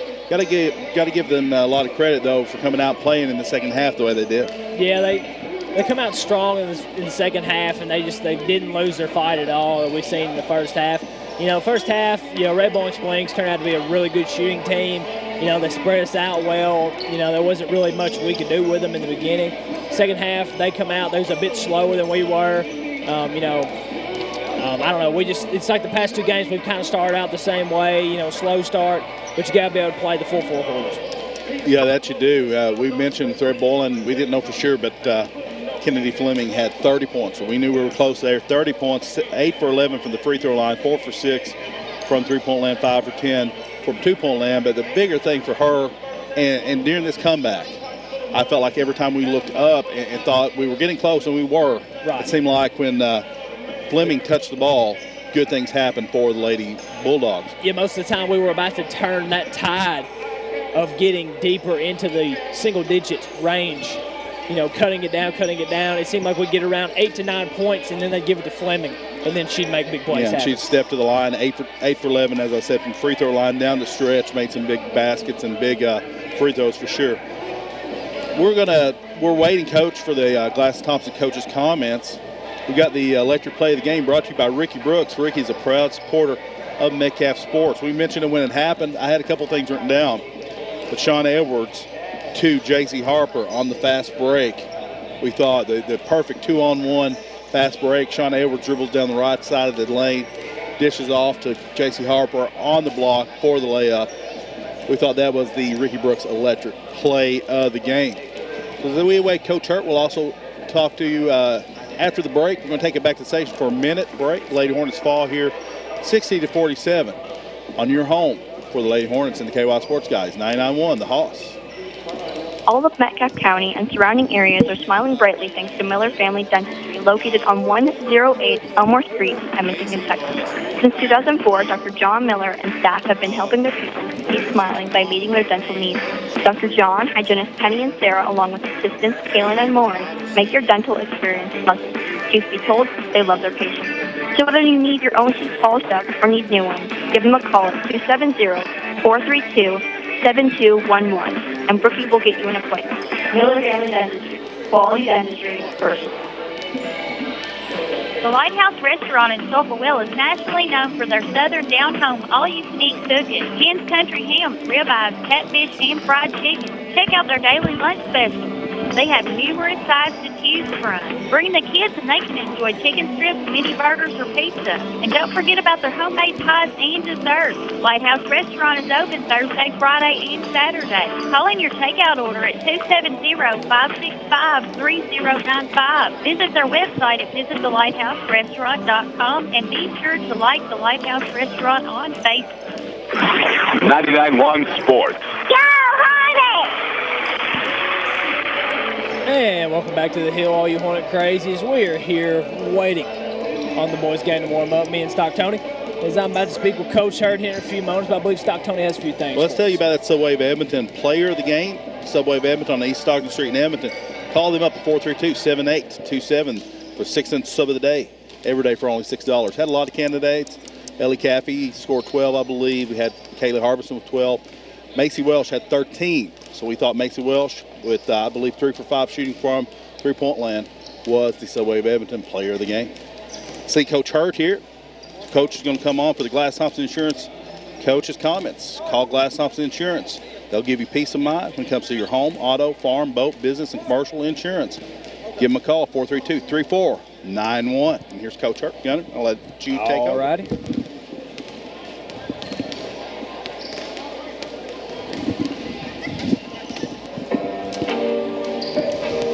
Coach Hurt, how you doing today, my man? Doing good. How are you doing? I'm doing good. I'm going to try to keep it short with you today. I see you looking at the stat sheet. I'm just going to let you talk a little bit about what you saw, things you didn't like, such and such. You know, just kind of give us a little feel of it from your perspective. Well, I didn't like the intensity that we came out with. Excuse me. But I liked that other team a lot. They were exactly what I thought they were going to be. We talked about it before. You know, you look at them and you think, wow, they don't have much size. But they play, they execute, they're well coached. Everybody out there is in the right spots. Love the way they pass, love the way they defend. And I say all that to compliment our kids, because at half, the challenge was simple. Get to their level of execution and intensity and enthusiasm. If I could play that team 7 or 8 times, and we've got a tough schedule the rest of the way. Look, if we get to play Edmonton on Tuesday, if they don't win their All-A, that's a team that could win their region. You play Saturday against Green, that's another team that's outstanding. I don't know how many wins we'll get. I really don't care. Too old to worry about that kind of business. That doesn't matter. District time is what matters. Well, that's what we just talked about. We're about a month away. I like our squad. We have seen contributions from multiple people. We've seen the ability in spurts to play with really good teams. Right. We got to get over the hump, and some of it is we need to play really good teams. Even if we take losses, we need to get to that level of enthusiasm and execution and intensity. Second half, what more could you ask for? Oh, it was great. We were locked in. Now, you always look better when you make shots. Helps we started making shots. Macy made a couple, Ellie made a couple. All of a sudden, you start feeling good. We got a couple of stops down here. It's like we cut it within what we needed to, but that slow start at the beginning is what kind of kept holding us back there. It's what keeps you from getting a win. Yeah. And there's no doubt about that. I think we were 1 for 8 from the free throw line in the first half, but we weren't prepared. And, you know, part of that's my fault, but we weren't prepared for their quickness and their execution level. And I tell you, that little number 11, man, she's good. I really like her. Kennedy Fleming, Yeah, she had 30. Man, yeah, and it was a smooth 30. It was an easy 30. And even late when it was down to what? I think we cut it to 7 or 9. It was in that 7, 8, 9 range, somewhere up in there. When we got it to that area, you know, she made a couple big plays. Yeah, she did. That's what we was saying. You know, it seemed like every time we get it double digits, Fleming come up, step up to the plate, make a big play. But having said all that, I thought our effort in the second half was at the level that it has to be. I mean, look. I thought it was too. I don't know if the analogy, if it makes any sense to them, and I'm certainly not trying to be a proponent of violence, but sometimes we go out there and our intensity level, it's like the other people are in a gunfight and we just brought, you know, like a pocket knife or something. Like we're just messing around, you know. We're just sparring and they're serious. Yeah. You know, and we've got to get to the point where we're serious too, or we're ready to take. And when we're like that, we're pretty good. I think you saw that against Monroe. Now, I thought our effort was okay against Monroe the whole time. We just didn't execute the first half. I mean, I thought we started kind of the same way as we did tonight against Monroe. It's just kind of a slow start, and then once you got to that, you know, late second quarter, early first half, early second half, rest of the second half, you know, it was just really good. It was a good ball game. It was really intense. I agree, and I think what I've got to come up with as coach is I've got to come up with some Pavlovian-like term, some signal, you know, whatever it is. I say barracuda, and it just psychologically flips a switch or something to get us out there and locked in. And if we ever get there, we've got a chance still this year to be a pretty good team. That's what I hope. You know, you mentioned district tournament. Told them after the game, and again, it's not that I like losing. I hate losing. I'm as competitive as anybody. If me and you play in Rollehill marbles, I like to win. It doesn't matter what it is. Checkers, chess, hand a pitch. I like to win. Underwater basket weaving, whatever. You got it. But hopefully our program's vision's a little bigger than individual games and so forth. I really do believe, based on how we played Russell early in the year, what we've done against Cumberland and Clinton, if we can lock into that level of intensity and execution, which usually helps you shoot it better. You're going to shoot it better when you're locked in. Right, obviously. Then I think we've got a shot. You know, and I told them, I said, until somebody knocks us off around February 20th, we're the defending 16th district champions. And I expect to take this next month, and our vision's very, very singular. And we're going to get better heading towards February. And so thought the second half was worthwhile. I may call Red Bullen's coach up and see if they want to play us 3 or 4 more times. You know, we got a couple of games on the schedule, so I think it would help us. Yeah, I do too. You know, they were a great team. You know, they come out really hot, shooting the ball extremely well. You know, me and Stock Tony was talking before the game. You know, we knew that they put up some big numbers against some of our common opponents. You know, Clinton County. You know, some of those put up 70s, yeah, put up in the 70s, and we didn't really know how they did it. Of course, like we was talking about, rather short team, and then they started shooting the ball, and then we was like, okay, now it makes a little bit more sense. Oh, but it's not just the shooting. They're so quick to the ball, and they play, I mean, really, they play chess instead of checkers. Right. And they're not perfect. I don't know what their record is. I don't have a clue how they're doing in their league. But I believe it's 14-9. Yeah, I believe that. That's about right. But they play mentally right. Yeah. And I think that's where we've got to continue to improve. We've got to mentally play right, get to the right spots, be one pass ahead. But in the second half, you saw that. How many double dribbles or travels did we force? And they didn't call all of them, but we forced several. Right. And I'm not saying that bad about this, but I'm just saying because mentally we were going to the right spots all of a sudden. And that goes back to the being locked in. Absolutely. And the intensity. And I think some of us, and I don't know what the reason. I think it's just lack of experience, if you want to be real honest with us, or with you at the varsity level. We're still in that mentality of I'm just going to kind of guard and hope they shoot the ball and maybe I'll get a rebound, rather than putting pressure on the ball, taking the next pass away, making the offense do things they're not comfortable with. When we did that in the second half, I thought we caused them problems. Yeah, I couldn't agree more. And one thing that I did notice that caused a problem for us more than I originally thought it would help us was the smaller lineup. I thought having Kaylee Harbison and Marley Edmonds, the size difference would help us, but I believe it ended up hurting us a little bit because some of those relatively easy rebounds we got, we were kind of boxed out a little bit with a shorter player, and we would get those over-the-back calls, which ended up hurting us in the long run. Yeah, it's and here's the thing, Kaylee, Macy, Marley, Marissa, they can play quick. I don't consider them like true post players. They're essentially guards that are playing post for us. We don't have anybody over 5'11" ourselves. I think 5'10 and a half, somewhere in that range. But you're dead on accurate. their size helped them because it was just like, I hate to describe it like this, it's like a bunch of gnats. You know, they're just small and they're annoying, but you can't get rid of them. They're always in the right spot, and you turn around, there they are.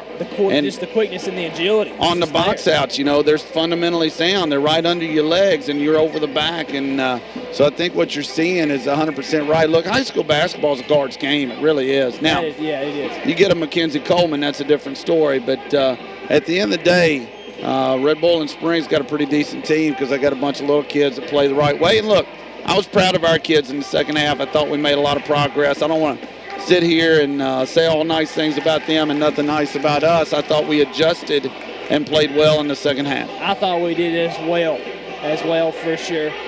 Well, Coach Hurt, man, I thank you for being on with me. I believe that's about all I have with you. I'm going to go ahead and send it back to the studio and sign off and leave you guys about 5 minutes to get prepared here for this ball game. So we're going to send it back to the studio here on 991 The Hoss for 60 seconds. And as always, you Hornet Crazies, keep it classy out there. Hi, this is Jamie Wimsatt from Metcalfe Trust. We believe that being a good neighbor pharmacy is more than just a catchy name. We take it to heart. That's why we're pleased to announce that for children between the ages of 2 and 12, we offer a free 30-day supply of kids' vitamins every month. These vitamins are important to your child's health, and we like to see healthy kids. So come see us, and we'll get you started today. As your good neighbor pharmacy, we're here to help you at Metcalfe Trust. That's what we do. My neighbor. Box Office Video on West Stockton Street across from the fairgrounds in Edmonton is your go-to for everything from the newest releases to the hardest to find DVDs in every genre. Not only do they have DVDs to rent, but they can install and upgrade the sound system in your vehicle, repair your computer or cell phone, and even transfer those precious home movies from VHS to DVD. Box Office Video is also a proud supporter of the Metcalfe County Hornets. Go by on West Stockton Street in Edmonton and see what you can find at Box Office Video. 99.1 Sports. Go Hornets! Welcome back, ladies and gentlemen. Coach Jay Hurt along with the Stocktonian KY Sports guys. Big thanks to Gunnar Word for covering the girls' game, and now it's on to boys basketball. Red Bull and Springs making the relatively short trip across the state line to Edmonton, Kentucky to take on our Metcalfe County Hornets. The Stocktonian boys basketball action, and after all the snow, I know that our people are glad to be able to get out, visit, and watch a little hoops. Yeah, exciting for sure. You see a great crowd here tonight on a Saturday. Great, with the UK game to boot happening right now. Great crowd out to watch some Lady Hornet and Hornet action. I'm going to give you some UK updates as we go, by the way, too. And in case you don't want to hear right now, I'm getting ready to give you one. So plug your ears if you don't want to hear, if you're tape delaying this or something. I'm plugging them right now. Go. At the 10:42 mark in the first half, UK up 19-18 over Florida. We'll give you those updates if you want them as the game goes along. Hope you do. I didn't plug my ears. Well, you covered your headsets up. Which I liked it. I thought it was a visually funny joke.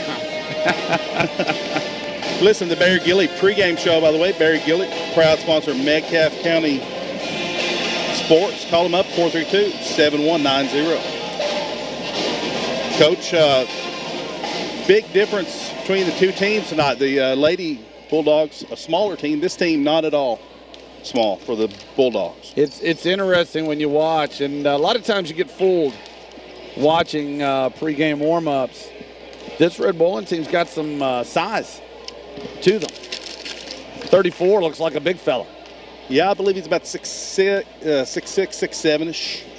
As I was walking around out there, sort of try to get a good look, kind of get up close to him. He's quite a bit taller and a wide body at that. Very, very big, muscular guy. You know, I told Gunnar, high school basketball, it's a guard's game, and I really enjoyed. I'd rather win than lose, but I enjoyed watching that Red Bull team play.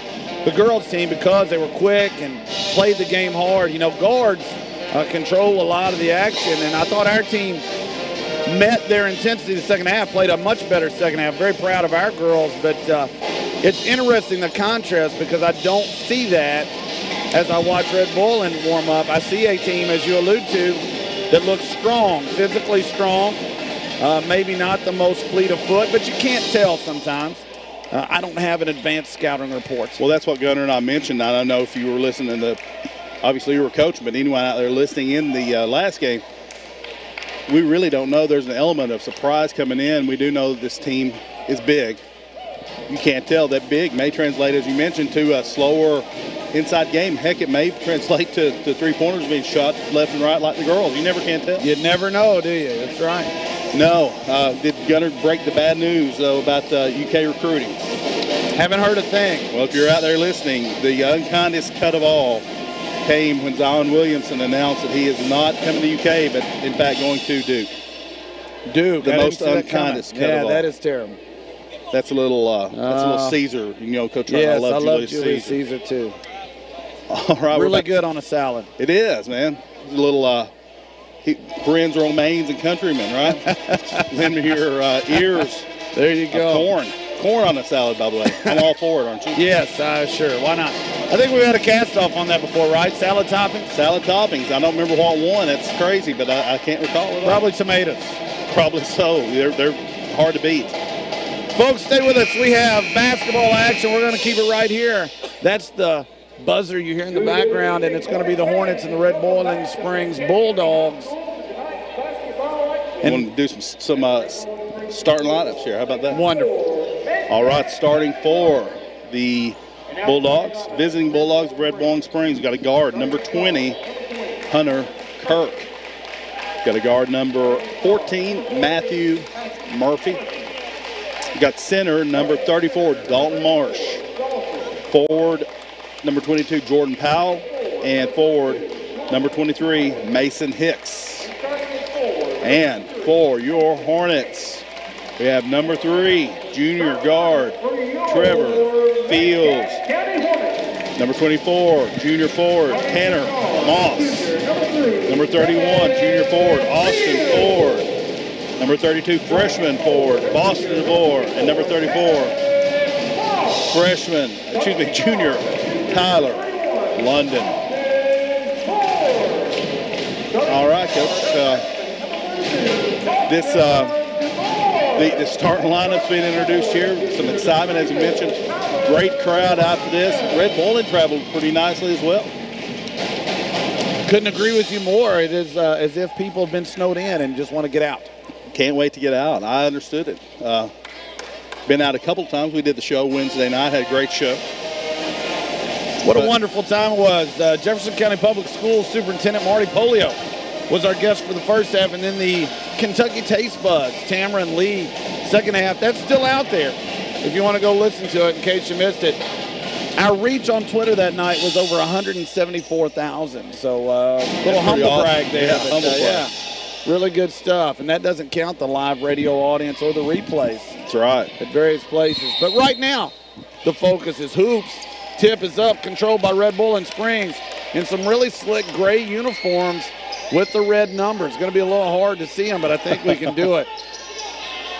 Mason Hicks had the basketball. Go ahead, sir. Well, I struggled with that in the first game as well. Unforced error right off the first possession, trying to get it to the wing, not really pressured, and Red Boiling Springs throws it out of bounds. It'll be Metcalfe County basketball.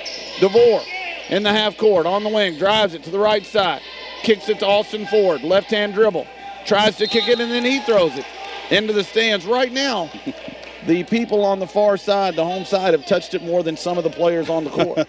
Good hands over there from the Hornet faithful, by the way. 2 times we've caught it well over there.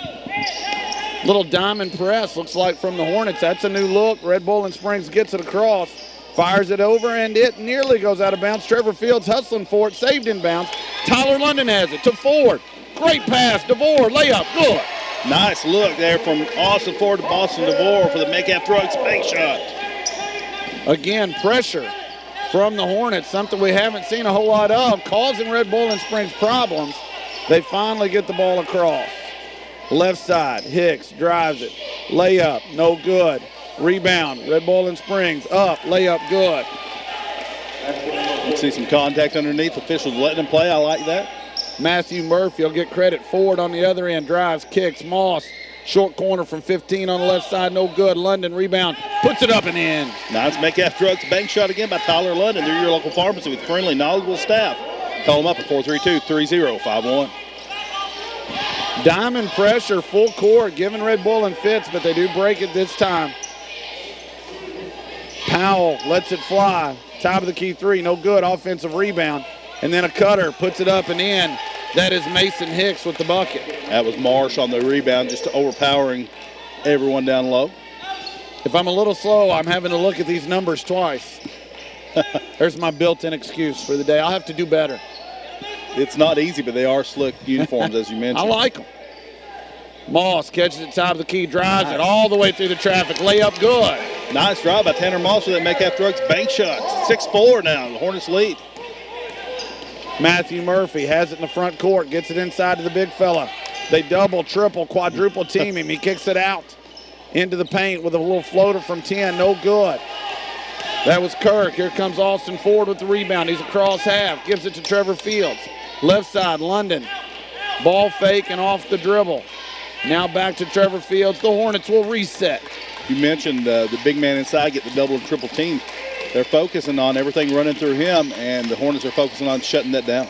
DeVore, great curl into the paint. 12-footer's good. Nice look from Boston DeVore there on the pass from Trevor Fields. Off the press break, layup, no good. Big man gets his own, puts it right over the rim. That's Dalton Marsh. A little early timeout from the Red Bull and Springs coach. Going to be a 30-second timeout. Keep right here, tell everybody about the season sponsors. How about it, Coach? Got Miller Family Dentistry here on 108 Elmore Street right here at Edmonton. Call them up at 432-7211. They got quality dentistry with personal attention. Also, the Lighthouse Restaurant, 1500 Sulphur Noblick Road, Edmonton. They're known nationally for their Southern down-home cooking. You can give them a call at 565-3095. Right now, you score Metcalfe County 8, Red Bull and Springs 6. I like the full court diamond press from the Hornets. Gotta love the pressure. Gotta love the movement on the offensive end from the Hornets. Got a couple of subs in for the Hornets, by the way, now. Got number 2, Caleb Brown, and number 15, Wyatt Fields, into the game for the Hornets. Trevor Fields brings the basketball up. Looks like Red Bull and Springs going to go man-to-man. Under 5 minutes. Clock running. First quarter. 8-6 your score. London pulls it from the left corner. 3. Good. It's good for Niels Recycling. Three-pointer. Your core buyer. Also about junk vehicles and batteries. Niels Recycling. 678-7305. Mason Hicks gets it across. Now it's Powell. They try to get it in the big fella. Metcalfe County doing a nice job, causing some trouble in there. Ball's back out and now inside again. Looking to set up the drop step. He does, but blocked by Wyatt Fields. Wyatt Fields is not afraid in there for sure. It's a big block. Boston DeVore, 3, left wing, good. Good for another Niels Recycling three-pointer, 14-6. Hornets lead. I believe our Hornets were tired of being snowed in as well. They're ready to play tonight. Yeah, you're seeing some super energy right now from the Hornets. Press broken that time. Little nifty lob pass into Dalton Marsh. He had it in easy scoring position. The Hornets choose to take the foul, send the big man to the line, almost hack-a-shack-like. First one didn't look too promising either for Marsh, so this may be a strategy. I like it. Hey, and we've got plenty of subs, so why not? Look, something when a big guy like this comes in, a lot of focus on him. Looks like the Hornets are up for that right now. Misses them both. Braxton Davis 14-6. into the game, I'm sorry, and Blake Sharp. Pulls the 3, Blake Sharp does. Tyler London rebound, puts it up, no good. Tries to chase it again. Comes off to Jordan Powell. Here come the Red Bull and Springs Bulldogs. Gotta love the effort from the Hornets on the offensive rebound against the big man inside. Powell, ball fake, top of the key, skips it to the corner. Red Bull and Springs being very patient. They're looking for Marsh, but Wyatt Fields so far doing the job in there. A little 2-3 zone from the Hornets. Blake Sharp ends up with the steal. Good team defense by Metcalfe County. Yeah, I believe that was Tyler London coming on the help side D there. Blake Sharp ends up with the steal. Caleb Brown on the left side. Davis, good ball reversal. Sharp, London, corner 3. Little hard, but he follows his shot nicely. Floater from 3 is good. Nice offensive rebound from Tyler London. And I should say 3 feet. That was a 2-point basket. Sometimes that 3-foot shot from the head of the right in front of the rim is as tough as any. When I said it, I didn't want people to think he shot a floater from 20 feet. Three-point shot, Red Bowling Springs. No good off the back iron. Battle for the rebound. Red Bowling Springs up with it. Kick out for the three. No good. Again, hard. Blake Sharp has the rebound. The Hornets with a double-digit lead, looking for more. Caleb Brown off the break. Finds London. Little 14-footer. Rolls in. Timeout, Red Bowling Springs. Listen to the energy, the excitement in this arena right now from the Hornets and from the crowd. It's going to be a full timeout. Of course, the Bulldogs into 2 early timeouts here, Coach. I'm not sure I've seen the Hornets play with this much enthusiasm so far this year. Hey, they're looking good. Let's take it back to the studio for 30 seconds. The score 18-6, Metcalfe County in the lead. You're listening at home for Hornet Sports and the KY Sports Guys. 99-1 the Hawks. Recycling, located at Highway 6880 West on the Bowling Green Road in Glasgow, is your #1 core buyer. If you have motors, alternators, starters, aluminum wheels, or catalytic converters, take them by and they will pay you cash. They also buy junk vehicles and old batteries. Eli Neal is the guy to see. He has been in this business for 18 years and he knows the trade. Call 270-834-0440 or 270-678-7305. That's Neal's Recycling, 4340 New Bowling Green Road in Glasgow. 99.1 Sports. Red Bowling Springs inbounds under their own basket. Deflection off the inbounds. Red Bowling Springs in trouble, but they get it off the scramble on the floor. Bounce pass. Going to have a foul on Austin Ford. Got to like the intensity level tonight. That is super intense. Austin Ford all the way from half the line. Going to go up for that block. The man gave him a little pump fake, and he goes on his back, literally. Back to back. I love it. Austin, we always mention his intensity. He is a, what would Kay would say, whirling dervish? Is that Ralph? Yes, lob inside. There's that man again, Dalton Marsh. He's fouled. You know, Coach Brotman said pregame that everything goes through Marsh. We're seeing that. We're also seeing the Hornets not afraid, not backing down from the big man inside. That free throw looked a lot better. He makes that one. It's 18-7. Did I mention to you in the pregame that it's a guards game? It really is. Now, big people, they help. And if you can get one like Mackenzie Coleman, who's like a 6'3" guard, well, that just changes everything. Yeah, she's a stretch 4 at most, right? So, yeah. Oh, yeah. But in general, quickness will win out. Caleb Brown pulls. Good. 17-footer. Shots falling right now for the Hornets and confidence building. Ball out of bounds. 20-8 the score. Red Bowling Springs. Kirk threw it to nobody. And here comes 5 new ones. I don't think the coach is happy. I don't think coach is liking the intensity from his team at all. Right now they're getting punched in the mouth from these Hornets. Metcalfe County playing well. They have it underneath. 2:04 to go, first quarter. 20-8 the score. Caleb Brown gets the inbounds pass back, tries to drive it. Blake Sharp on the right side. Kick. Going to have a 3-second violation. And the ball's going to go back to Red Bowling Springs. Don't think coach agreed with that call? Had a touch of randomness to it. But it may have been the right one. Red Bowling Springs gets it across. A whole new 5 out here. And so we'll have to familiarize ourselves. That's Glass right now with it, I believe. How about Dylan Gross? Gross, I was close. Had 3 of the letters right. Man-to-man, Red Bowling Springs now drives it, gets in the paint. Little 5-footer, Banks, no good. Caleb Brown has it. Throws it ahead to Sharp, saves it back in. Red Bowling Springs has it. I like the idea. It was just a little late. That's what I was going to say. A little late. Caleb broke out, Blake broke out. Caleb didn't see him until it was a little too late. I watched these Red Bowling Springs guys. Number 21 reminds me of me out there, James Sampson. He took about 4 steps when he caught it. They didn't call the travel because they just didn't have the heart to. Curl in the paint, though, is going to get Red Bowling Springs a foul. Dylan Gross is going to shoot 2, and here comes a new group for Metcalfe County. And so they're going to sub 5 with 5. A little platoon. We saw you do that a couple times tonight toward them for some defensive substitution, maybe some fouls. I was trying to throw. I had a bunch of quick kids that were a little fresher. I tried to throw them out there. It didn't work particularly well, but we gave it a shot. Let me set the lineup here for the Hornets. We've got Trevor Fields, Boston DeVore, Tanner Moss, Tyler London, and Keaton Jesse into the game now. First time in the game tonight. 1:03 to go. First quarter, second shot up, rattles out. Rebound comes to Red Bull. Up no good. Tyler London pulls with 59 seconds to go. Up 28. The Hornets 20-8. Moss, DeVore, drives it, tries to get it to Fields.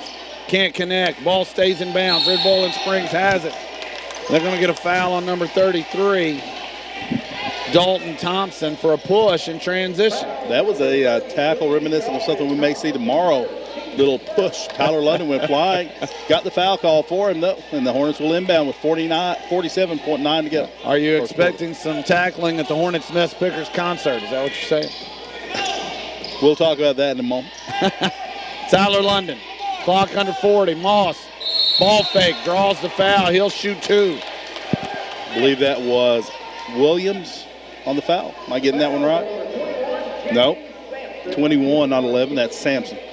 Tanner Moss will go to the line for 2 Jitterbeans Coffee free throws on the nice pump fake. First free throw is up. Too hard off the back iron. 35 seconds to go. Hornets lead at 20-8. Moss looking for the second one. Puts it up. Rattles out. Rebound. Battling for it. It's going to be Red Bull and Springs basketball. Jitterbeans Coffee, by the way, they serve gourmet coffee. They're open for breakfast, lunch, and dinner. They run out for special occasions on the corner of West Main and Indian Hills in Glasgow.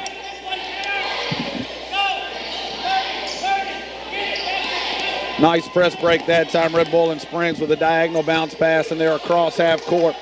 With the basketball is Dylan Gross. Under 20 to go. Red Bull and Springs going to try to get the last shot if they can.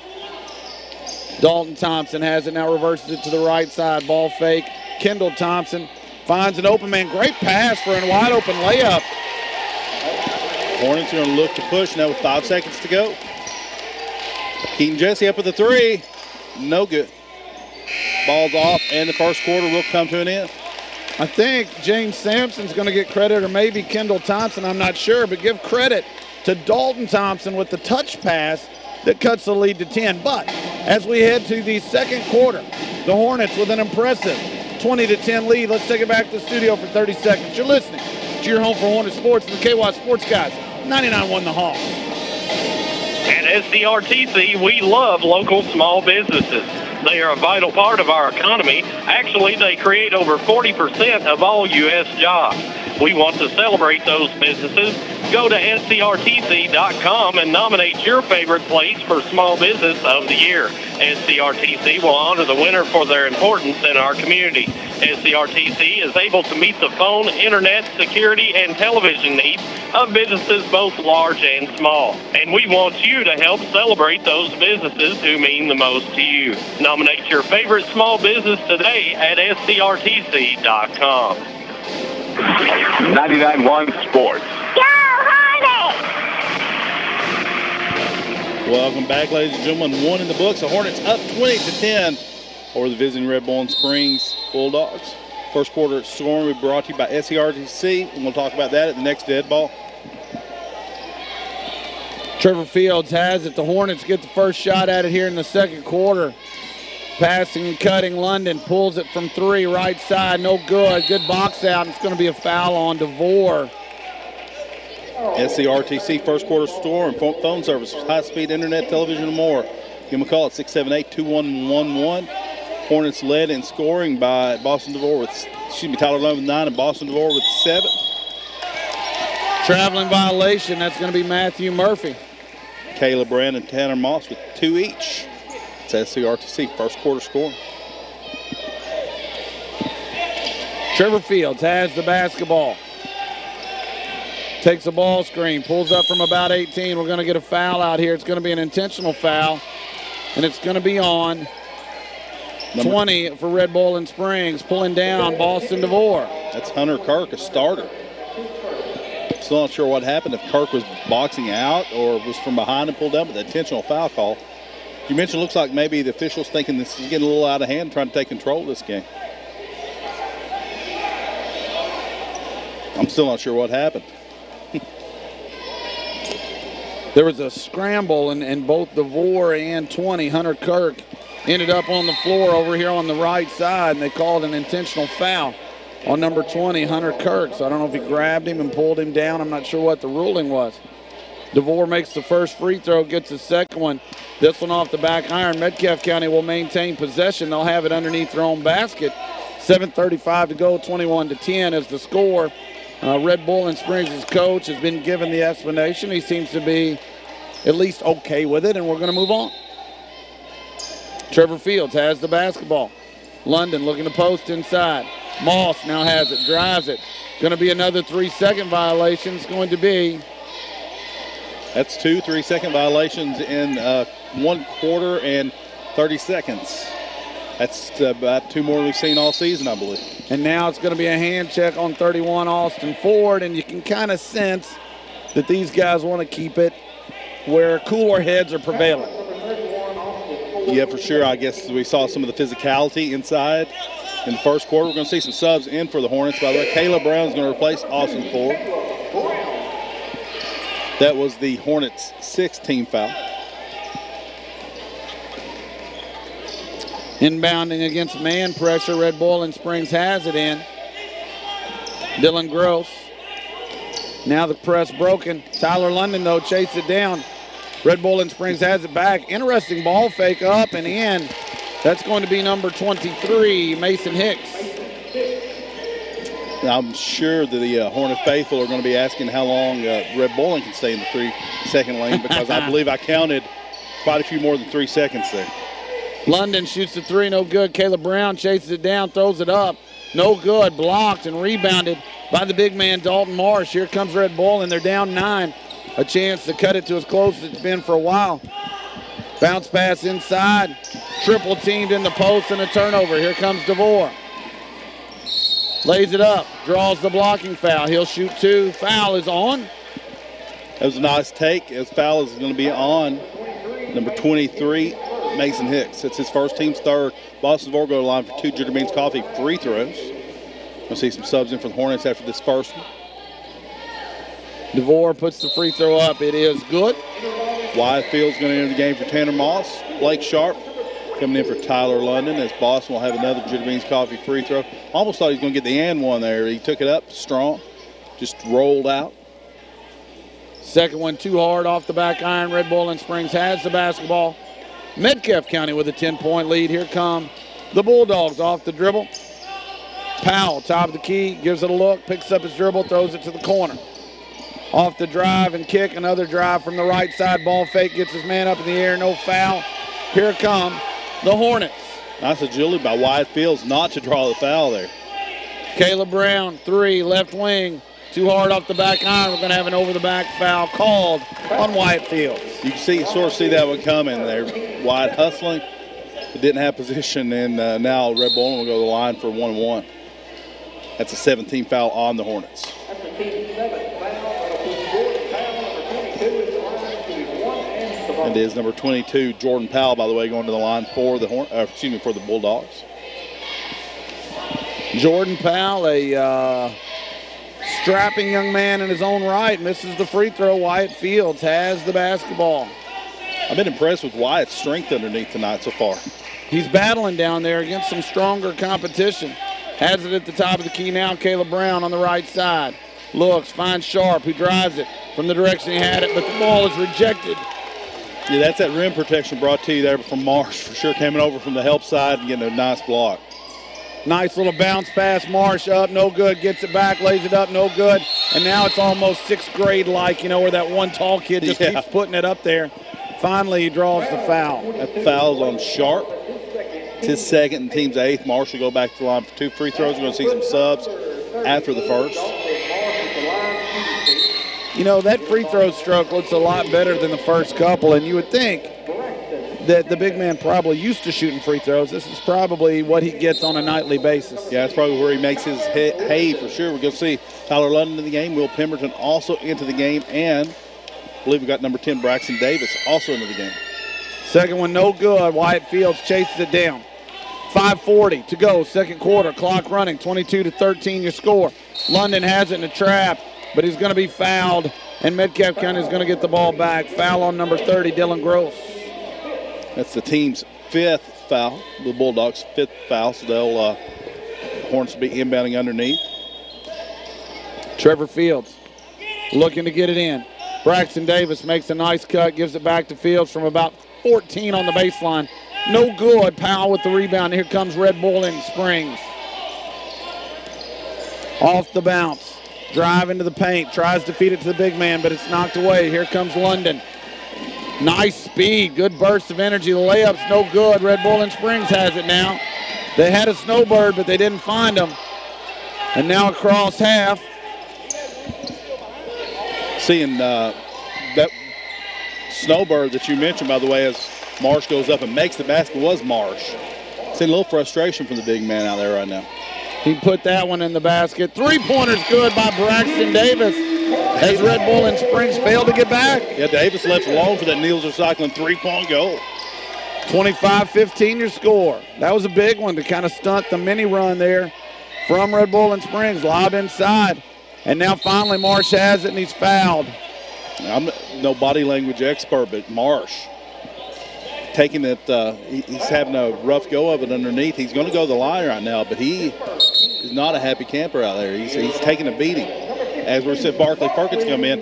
Love the Hornet strategy here. Be physical with the big man. It's one of those talk shows would do something like that. You know, on the next hour, body language, would that be like Oprah, Dr. Maury, Phil, Dr. Phil, Dr. Oz? Maury, all he does is do those tests, you know. You're right. He's making millions doing that somehow or other. Dalton Marsh steps to the line. He'll shoot one in the bonus. First one's up, and it's short, and you can tell that they're wearing him down a little bit. He looks fatigued. Looks tired and frustrated. As you just noted. Got Barkley Perkins. I think I did mention him in the game. Will Pemberton also. He is in. 4.5 to go, clock running. Second quarter, 25-15. Trevor Fields dribbles it high out top on the right side. Now attacks the rim. Jump stop and a little curl pitch to London from 17. Good, in rhythm. Love the play call there. Love the, as you mentioned, Tyler London stepping into the shot perfectly. Just a little drive and pitch action. Very simple, but very well executed. 27-15, Hornets lead with 4 minutes to go in the second quarter. And now a steal. Fields. Pretty pass to Davis. Tries to get it ahead, but Barkley Perkins cleans it up. He'll go to the line to shoot two. Barkley there, as you said, clean up the action. He's going to go to the line for 2 Jitter Beans Coffee free throws. Also going to see a sub at the desk after the first. Perkins, first free throw, good. Caleb Brown, I believe he'll come in for Trevor Fields. Barkley's going to have another. Try to extend this lead to 14. Kendall Thompson into the game for Red Bull and Springs. Perkins buries them both, and it is a 29-15 lead for Metcalfe County. Red Bull and Springs trying to get it across against the pressure. They are successful. Left side. Dylan Gross has it now top of the key and now reverse to the right side into the paint. Kick out three. Gross left side. Good. That's a big shot for the Bulldogs. Yeah, good ball movement there. Penetration into the lane. Open three for Gross. Caleb Brown, nobody guards him, but his 15-footer's no good. Right at the free throw line. Rebounded by the big fella Marsh, and here come the Bulldogs. Hornets staying with this zone, keeping pressure on Marsh inside. Yeah, he's essentially being double-teamed the entire way. Left side, little drive, entry. Tyler London comes up with it. Big man on the floor, can't come up with it. And here comes Caleb Brown for the Hornets. Kick out, Davis. Thought about it, pulls it down, gets the bump. He'll shoot one in the bonus. Kind of love that drive of Braxton Davis taking the baseline, taking the contact and staying with it. We're going to go to the line for 1-on-1 Jitter Beans Coffee free throws. Gotta love the defense down here with Tyler London on the double team, slapping the ball away from Marsh. Sub coming in. Boston DeBoer coming in for Will Pemberton. He'll go down to the rebounding position. 2:54 to go. The block. Sure, why not? 2:54 to go. Davis puts it up and rolls it right off the front of the rim and in. Drops on the correct side for him. Thought I saw Marsh flinch there. Is there a ruling set? Like he was simulating the shot. Do you get 2 for flinching? Second one is right through the hoop. 31 to 18 here. Thank you. 31 to 250 and counting. The Hornets have changed their pressure. Again, Red Boiling Springs trying to force it inside. It's knocked away. Kayla Brown comes forward with it. DeVore, left corner three. Too hard off the back iron. Rebound to Marsh. Red Boiling Springs brings it on the run. Down the left side. Off the dribble. Ball is swung to the right side. They looking inside desperately. Now a drive. And charging called. Barkley Perkins getting in there and taking an actual charge on this. When we see any of those flops, Barkley put his body on the line that time for sure, taking the full brunt of a charging defender. Hunter Kirk charged with the offensive foul. He'll go to the bench. Entering the game, James Sampson for Red Boiling Springs, 2:20 to go in the second quarter, 31-18. Right now is the score. Second quarter action. Metcalfe County with the lead in the basketball. High ball screen to the left. Pull up Kayla Brown. Too hard off the back iron. Rebounded by Red Boiling Springs. Perkins knocks it away, but it's out of bounds. Bulldog basketball. Love seeing the hustle on by Barkley Perkins. Kayla Brown's had that shot a couple times. It's been a little long with both of them. I think maybe Coach might want him to just take the three in that situation.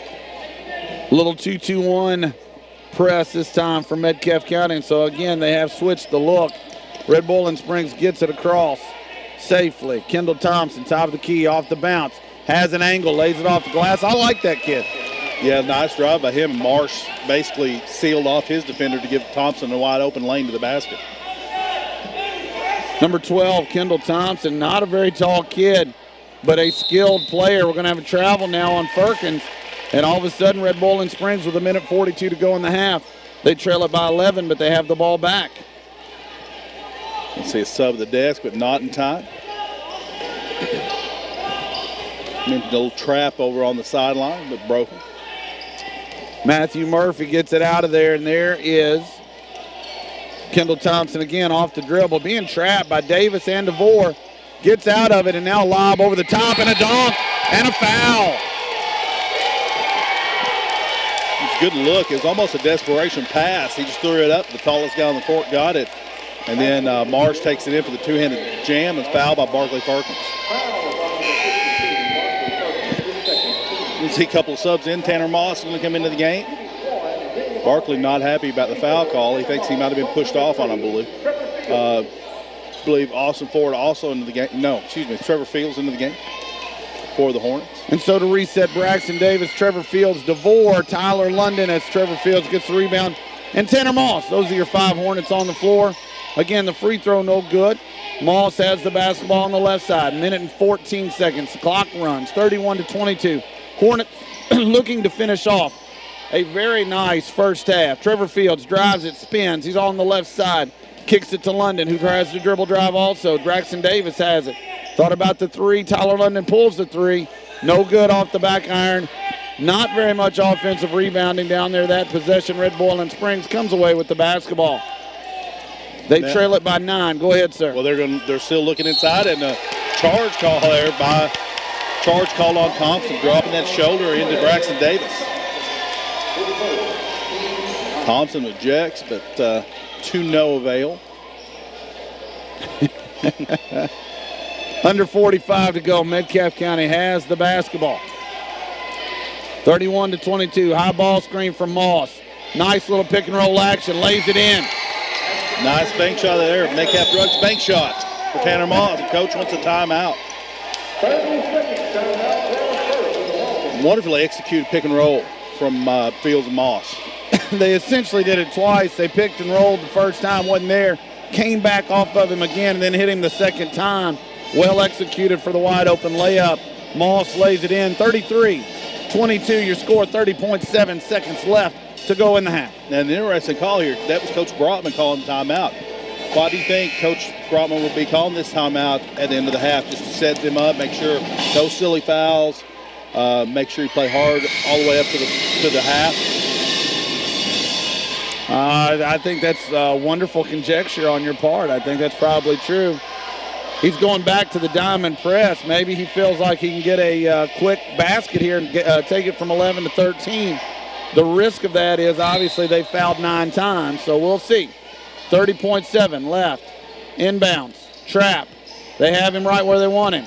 Deep throw is going to be too far and out of bounds. And what Coach Brockman wanted, he gets. The diamond press pays off dividends. Excitement there.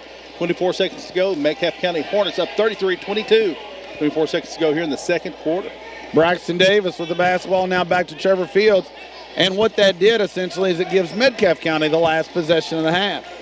Excellent trap in the corner on that press. Red Bull and Springs content to get to the locker room. We're under 10. Trevor Fields dribbles it out towards the half-court stripe on the right side. We're at 5. Trevor Fields off the bounce. Another pitch again. London, 3. Lines it up too hard off the back iron. And that will end the half. Well-executed play. Yeah, wonderfully drawn up play out there for sure. Ball looked good from this angle. Thought it was going home. Yeah. As it is, the Hornets playing a very fine first half. They'll take the lead into the locker room. 33-22 over Red Boiling Springs, the Bulldogs. We're going to send it back to the studio. When we come back, we'll have the KY Sports guys. Halftime report with stats and so much more. 90-second break. You're listening to your home for Hornet Sports and the KY Sports guys. 99-1 the Hall. Jitterbean's Coffee Shop at the corner of Indian Hills Drive in West Main in Glasgow is open Monday through Friday from 7 to 5 and on Saturdays from 7:30 to 1. They serve that delicious gourmet coffee and breakfast items such as bagels, muffins, and biscuits and gravy. Stop in for lunch and enjoy homemade spinach cheese sandwiches, chicken salad, tuna salad, egg salad, and sloppy joes. You'll also find 5 soups to choose from: potato soup, creamy broccoli cheese soup, chili, pinto beans, and cornbread. And for dessert, you can have homemade pies, cookies, smoothies, and shakes. Jitterbean's Coffee Shop is also available for rental of your special occasion. That's Jitterbean's Coffee Shop at the corner of Indian Hills Drive in West Main in Glasgow. Viruses, hard drives, and websites.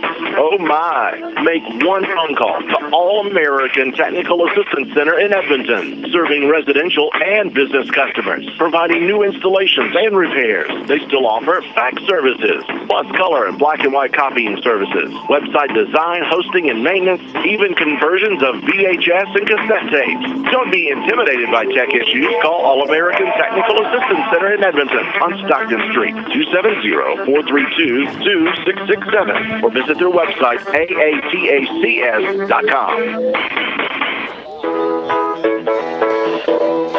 Subway on the square in Edmonton. Fresh, fast, and friendly. When you're hungry, stop in and get your sub fix your way at Subway. Take advantage of the sub of the day every day for only $6. Also serving delicious soup, salads, and cookies. Open 7 days a week from 9 a.m. to 8 p.m. Subway, your way in Edmonton on the square. 270-432-7827. 99.1 Sports. Welcome back, ladies and gentlemen. A half in the books. The Hornets, 11-point lead over Red Bull and Springs Bulldogs here. We're about 8 minutes away from second half action tipping off. Coach saw some enthusiasm and excitement in the air, in the arena, amongst the team. This 11-point lead goes a long way to building that for sure. And the excitement sort of feeds off each other, and Hornets right now playing some of the best ball they played all year. Outstanding first half from the Hornets. Came out and kind of punched them in the mouth, took the lead early. They haven't looked back. Red Bull and Springs made a couple of runs, had it cut to 9, maybe 7 a couple times. But every time that's happened, we've answered the bell. I think it was 22-15. Braxton Davis comes down, nails a 3, pushes it back to 10. And so you have to like what you see. And the challenge out there is a difficult one because the big fella inside Marsh, he's a mountain. I mean, he's tough, and so far the Hornets doing a really good job defending.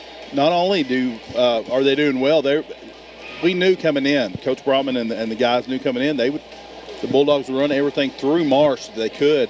And in fact, we've seen a time or two when it's basically a desperation heave up to a pass. Kind of, you mentioned, the tallest guy out there in 6th grade sort of being the guy who catches the ball. He got a dunk off that earlier, but he's also getting a lot of frustration coming from the physical play the Hornets are putting on. I'm sure that Coach Brotman's talking about that and how we're not eliminating our best player, but definitely he's not having the game that he would hope to have, I'm sure, here And a lot of it's due to the frustration of the physical play the Hornets have put on.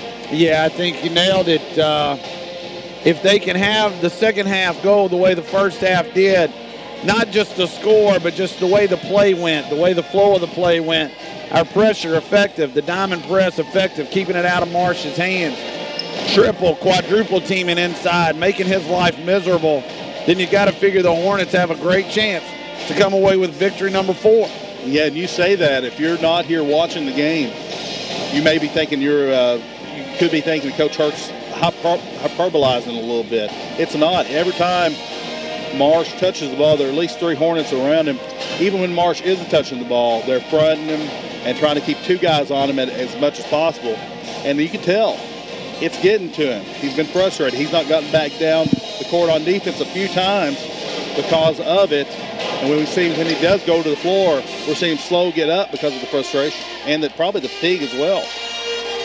Couldn't have said it any better. Second half action about 5.5 minutes away. Now we have a couple of special treats in the community Sunday, tomorrow afternoon. What time does this thing start?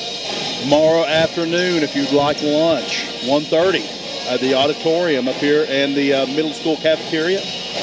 If you don't want lunch, 3 o'clock for the show, the Hornets Nest Pickers, live and on stage and in person and all those things. All 8 of us. Are there 8 of us? I think it's going to be everybody. I know Dylan is hopeful to be there. Hopefully Alex is there, and then the rest of the old fellas should be there. But it should be a lot of fun. Now, I got to tell you, if you're listening to me, I may be about useless as far as the vocals, but I'll try to get that mandolin rocking and rolling a little bit, and it should be a lot of fun. So come on out and enjoy the Hornets Nest Pickers tomorrow afternoon if you get the chance. And then Monday, a special event right here on 99.1 The Hoss.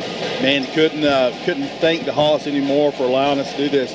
We're going to go over to Russell County for the championship game, the 8th grade championship game. And the Hornets will be playing over there, the 8th graders. Had a big win last week, beat the number 1 team in the region. And next week they'll be playing Monday night. And we'll be carrying it here around 6 o'clock after the 7th grade game's over, live on the Hoss. Opportunity for an 8th grade boys conference championship. We're going to put it right here on the radio. Everywhere in the world on the TuneIn app, you can listen to Metcalfe County's boys try to bring home the trophy and the nets. Wishing them all the best, all the players. Coach Matt Reed doing a fine job this year along with his staff, Coach Allen, Coach Phelps, and all the boys. We're looking forward to calling that one. Should be a lot of fun. Yeah, I'm looking forward to it as well. And we'll probably even we'll record it, put it on the Spreaker app for us. If you're out there, if you're at the game, you can probably listen to it later on our Spreaker app. Lots of ways. You got to thank, like I said, thank the Hoss. The community rallies around things like this. As you mentioned, great opportunity to see some future Hornets will be playing on this floor in next year and beyond. Should be a lot of fun. You're listening to KWAT Sports Guys halftime show. Your score at half, Metcalfe County 33, Red Bull and Springs 22. Let's take a 30-second break. When we come back, the Stock Tony's going to give you some stats, and we're going to gear up for the third quarter, rather. You're listening to your home for Hornet Sports and the KWAT Sports Guys 99.1 The Hoss. All of Metcalfe County and surrounding areas are smiling brightly thanks to Miller Family Dentistry, located on 108 Elmore Street, Edmonton, Kentucky. Since 2004, Dr. John Miller and staff have been helping their patients keep smiling by meeting their dental needs. Dr. John, hygienist Penny and Sarah, along with assistants Kaylin and Lauren, make your dental experience pleasant. Truth be told, they love their patients. So whether you need your own teeth polished up or need new ones, give them a call at 270-432-7211, and Brookie will get you an appointment. Miller Family Dentistry, quality dentistry first. 99.1 Sports. Go Hornets! Welcome back to a rockin' and rollin' Metcalfe County gym. 2 minutes, 20 seconds away from second half action. The Hornets lead the Bulldogs of Red Bowling Springs 33-22 after one. Going to give you some first half stats. First half scoring, the Hornets led by Tyler London with 11. Boston DeVore with 9. Braxton Davis has 5. Tanner Moss with 4. Barkley Firkins with 2. Caleb Brown with 2 as well, for a total of 33. Rebounding, Hornets were led by Tyler London with 5. Caleb Brown with 4. Trevor Fields 2. Wyatt Fields with 2. Blake Sharp with 1. Austin Ford with 1 for a total of 16 rebounds. And Coach, first half, basically saw a Hornets team start out and never really let their foot off the accelerator, coming out and punching this Red Bowling team in the face, frustrating the Bulldogs, especially their big man, Marsh, inside, and taking this big lead into halftime. 1 minute and 10 seconds to go here before the half ends and before third quarter begins. Update from the Kentucky game, by the way. Kentucky at home playing Florida right now. If you don't want to know. If you don't want to know. Don't listen right now. Listen back. Or cover your ears, and in 5 seconds come back to us. Right now with 17:10 to go in the second half, Florida leads 42-37 on a three-pointer. So that is the Kentucky score at this point. Great first half, as we mentioned, by the Hornets. Lots of exciting stuff going on here. Great crowd out here tonight to witness this first half action. Great crowd is excited now. As you can see them standing up. The band plays, the cheerleaders cheer, and we're about ready to begin the second half.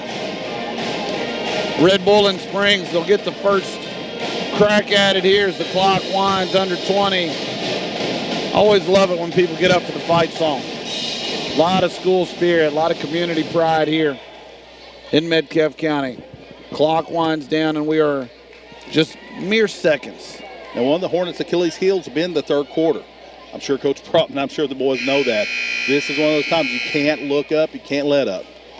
First couple of minutes of this quarter right here are going to be really important. Red Bowling Springs inbounds it. Metcalfe County, saggy man-to-man, but again, surrounding Dalton Marsh. Red Bowling Springs has it on the right side. Get it to the top of the key. Powell looks to drive, throws it up, and a reach-in. It's going to be a foul call. They're going to call the block. They're calling Boston DeVore on that one for the block. Look, I believe that will be Boston's. Well, that's the team's first. Powell has the inbounds. Red Bowling Springs with the basketball. Top of the key now, looking. Ball reversal. Now into the left corner. Inside. Kick out. Powell, ball fake. Looking again. Trying to get Marsh as many touches as they can, and this time he gets an open touch, lays it up, no good. Caught a break there. Tanner Moss had the defense. Trevor Fields came in with the help side. DeVore, baseline drive, puts it up, no good. That's tough sledding in there tonight with Marsh's long arms in there defending. Yeah, Boston had the right idea, but as you mentioned, it's tough to take it up against a 6'7" guy with the long arms. Inside again, and I tell you, Marsh, they're going to call it travel, and it's going to be Metcalfe County basketball. Interesting. I thought it was going to be an and one. Yeah, I thought that's what it was too. Marsh went up for it, but I guess his feet moved underneath all that. And so the break again goes Metcalfe County's way as Marsh, they're finding a little more room for him this half. He has yet to do damage, though. Trevor Fields, right side, gets the ball screen, pulls up from three, right wing, short, Ford goes over the back. It's going to be Red Bowling Springs basketball. Yeah, we mentioned halftime adjustments all the time. I'm sure Red Bowling's coach had some ideas on how to get his big man open inside. Pressure again. Diamond press. This time broken across half. Red Bowling Springs. And a drive. Lefty layup, no good. Marsh goes up, draws the foul. I believe that foul is going to be on Austin Ford for the half. Tyler London. It's his second, team's second. It's going to be underneath again. Some confusion there. Looking for the lob to Marsh. This time they do get it into Powell instead. Into the corner. Now over to the left side. Long three from the wing. Rims out. Austin Ford with the rebound. Good ball movement by the Bulldogs, but couldn't convert. Austin Ford there to pull the board. Gets it ahead, knocked out of bounds, and the Hornets will retain possession. Trevor Fields on the sideline, throws it in, right corner, London back to Fields, DeVore, top of the key. 6:15 to go, third quarter. Nobody has dented the scoreboard yet. Both sides a little cold coming out of halftime. Ford with a runner, no good. Marsh with the rebound. Red Bowling Springs on the run. And now making a wise decision with it was the Red Bowling Springs basketball player, and then up with a layup. No good. They can't buy a basket. And then a handoff inside. And finally, Dalton Marsh puts it home. Does he get credit for a forward pass? That looked like a shovel pass. He didn't want that ball. It was a hot potato. It looked like a handoff to me. 5 minutes, 40 seconds and counting here. Metcalfe County needs to get on the board. They're still sitting at 33. DeVore inside, puts it up. No good. Marsh. I believe Marsh had a tip on that ball, by the way. Might have caught a piece of it. Pass ahead, Kirk. Kirk has it back, looking at Marsh. Now to the right corner. Swing all the way to the left side, and he did. He took off a little bit. The Barney Rubble steps. We're seeing Austin Ford playing this weak side on the 2-3 zone, having to cover a lot of ground again between Marsh and that shooter. But it worked. Nice hustle. 5-10. Clock runs. Trevor Fields crosses half. Red Bowling Springs playing a very saggy defense, but now we're going to have an illegal screen called on Austin Ford. It's going to be Ford's team's third of the half so far. So we've hit about the 3-minute mark. Metcalfe County cold coming out. They need to get something off their defense, but they cannot this time as Red Bowling Springs breaks the press, but Tyler London reads the little dump pass for the layup and steals it. They were looking for Marsh again. Tyler London, smart play. Yeah, really smart. He knows. Everybody on the team knows Marsh is going to be the guy they're going to. Interesting play. There's London buries the three. Great play for the Niels Recycling three-pointer from Tyler London. And now a pass from half court sails out of bounds. Now Marsh is tall, but he's not that tall. No, that ball almost hit the rim. Gonna have a timeout, Red Bowling Springs. Here's what I was laughing at, by the way. Trevor Fields has the basketball. Tyler London sets him a ball screen, and it looked like he got kneed in the thigh, kind of frogged him a little bit. Yeah. So he's limping. But then he flares to the three-point line, catches it, and he's healthy enough to knock home the three, so that was good. That could be some unique strategy to fake the limp, by the way, if he weren't. I think he was really hurt there. Oh, I think he was hurt, yeah. Maybe, and then as he comes back, by the way, the official sticks out an arm to make the timeout call and kind of popped him in the stomach a little. Tyler taking a beating out here. He's having a rough night, He's but also having a great night shooting and rebounding. Exactly, an effective night. 36-24, you score, 4.5 to go. As we come out of the timeout, third quarter. Interesting, Metcalfe County really struggling offensively, but Red Bowling Springs unable to take advantage of the drought. Right now, this quarter, 3-2. Yeah, we mentioned how important this beginning of the third quarter was. Not good on our side, but equally, as you mentioned, not good on the other side. Trevor Fields gets a screen from Moss. DeVore, right side, sharp. Pitches it back out after a baseline drive. Moss tries to go up, but London corrals it. Off the glass and no good, really off the back iron. Marsh with the rebound. Saw Tanner get up there in the air, and his eyes got really big when he saw Marsh coming over. He was kind of in no man's land. Nice little drop step from Marsh, but he can't finish. Powell, offensive rebound, no. Marsh back up with the right hand, staying with it, and scores. Yeah, it's just underneath strength right there from Dalton Marsh. You can sense the frustration in Red Bowling Springs coach as these layups come up empty and empty and empty. He's like, man, just finish the first one. 36-26, you score, 3.5 to go here in the third quarter. Trevor Fields getting the Hornets where he wants them to be.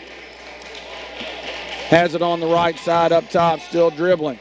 Now trying to beat his man off the dribble.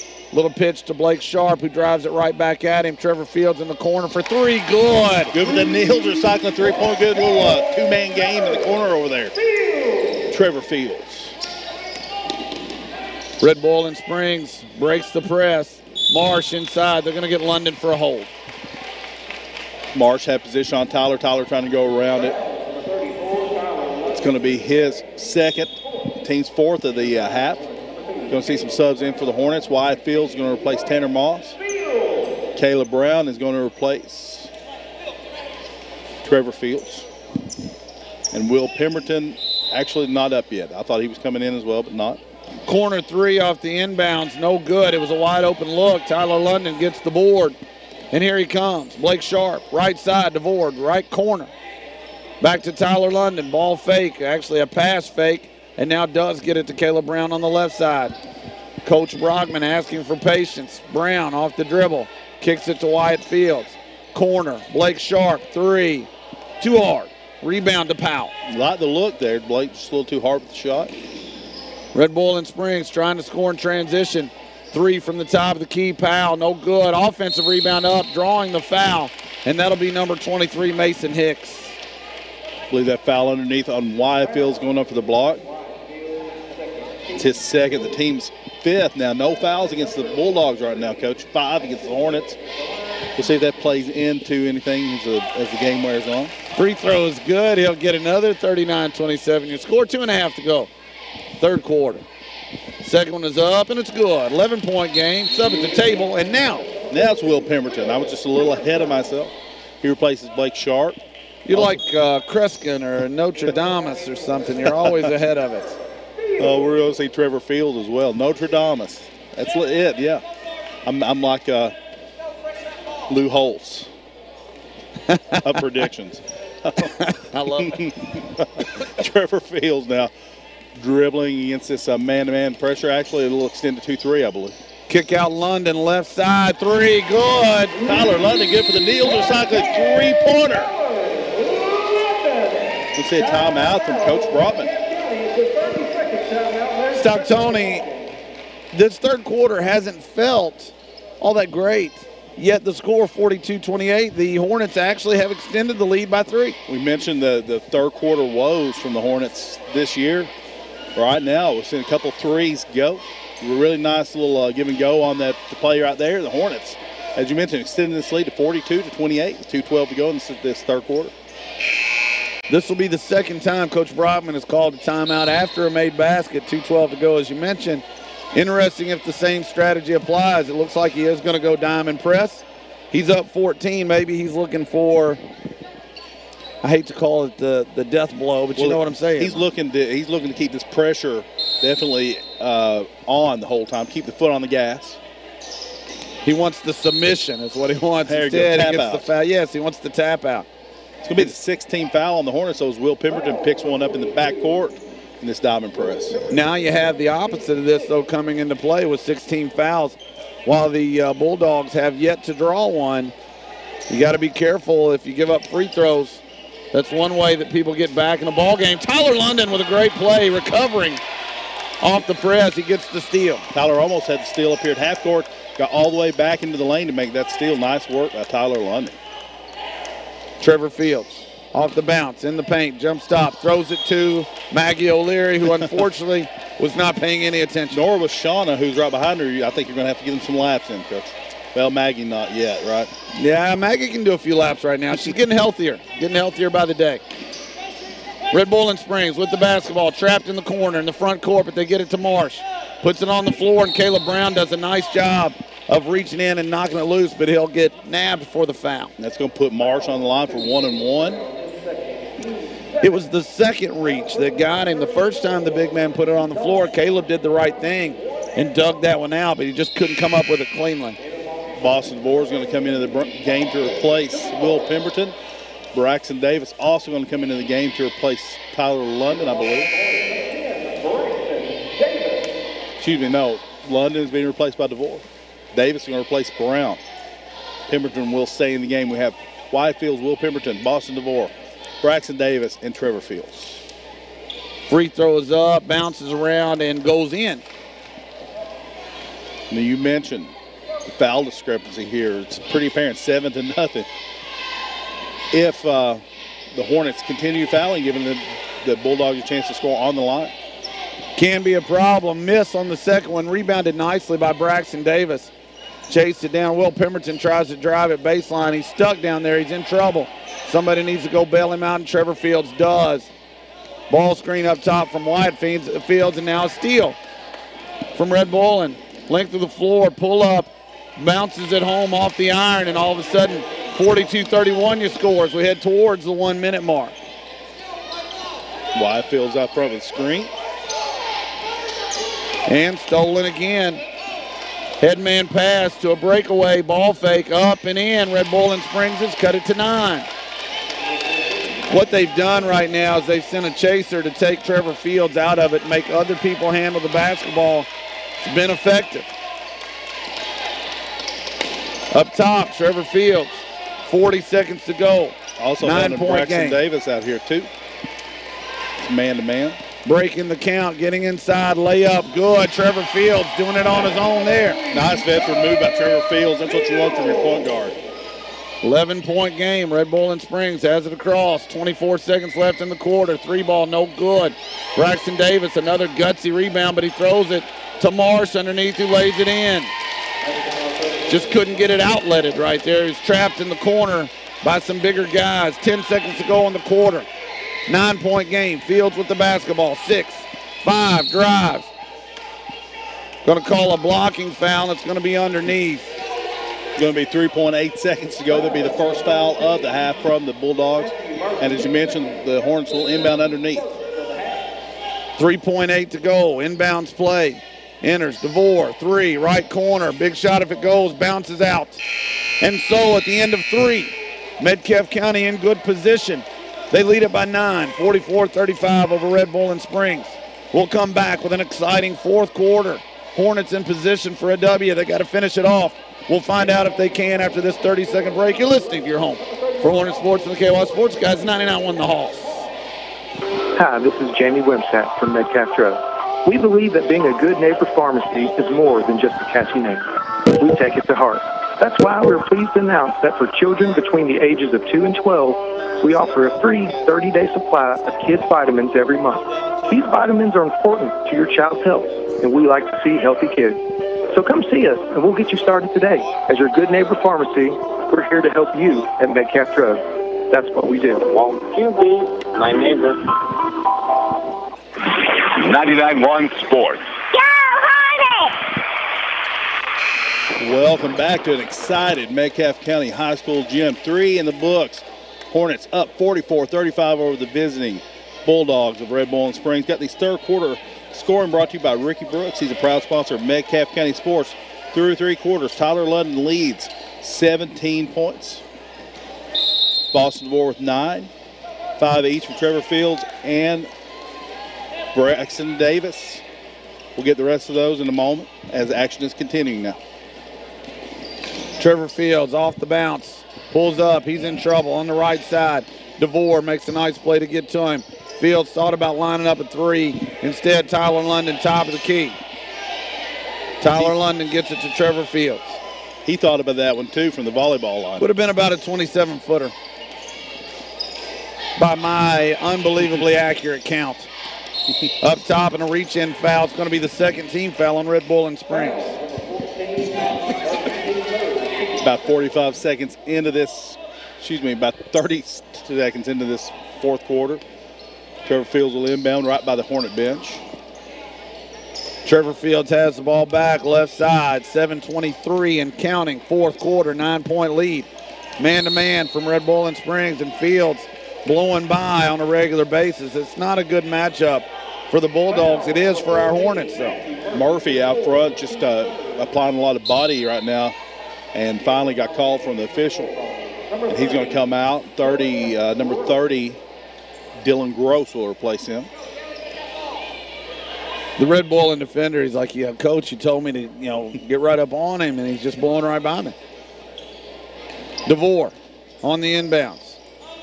Trevor Fields towards the half-court stripe on the right side, puts it on the floor, looking for space.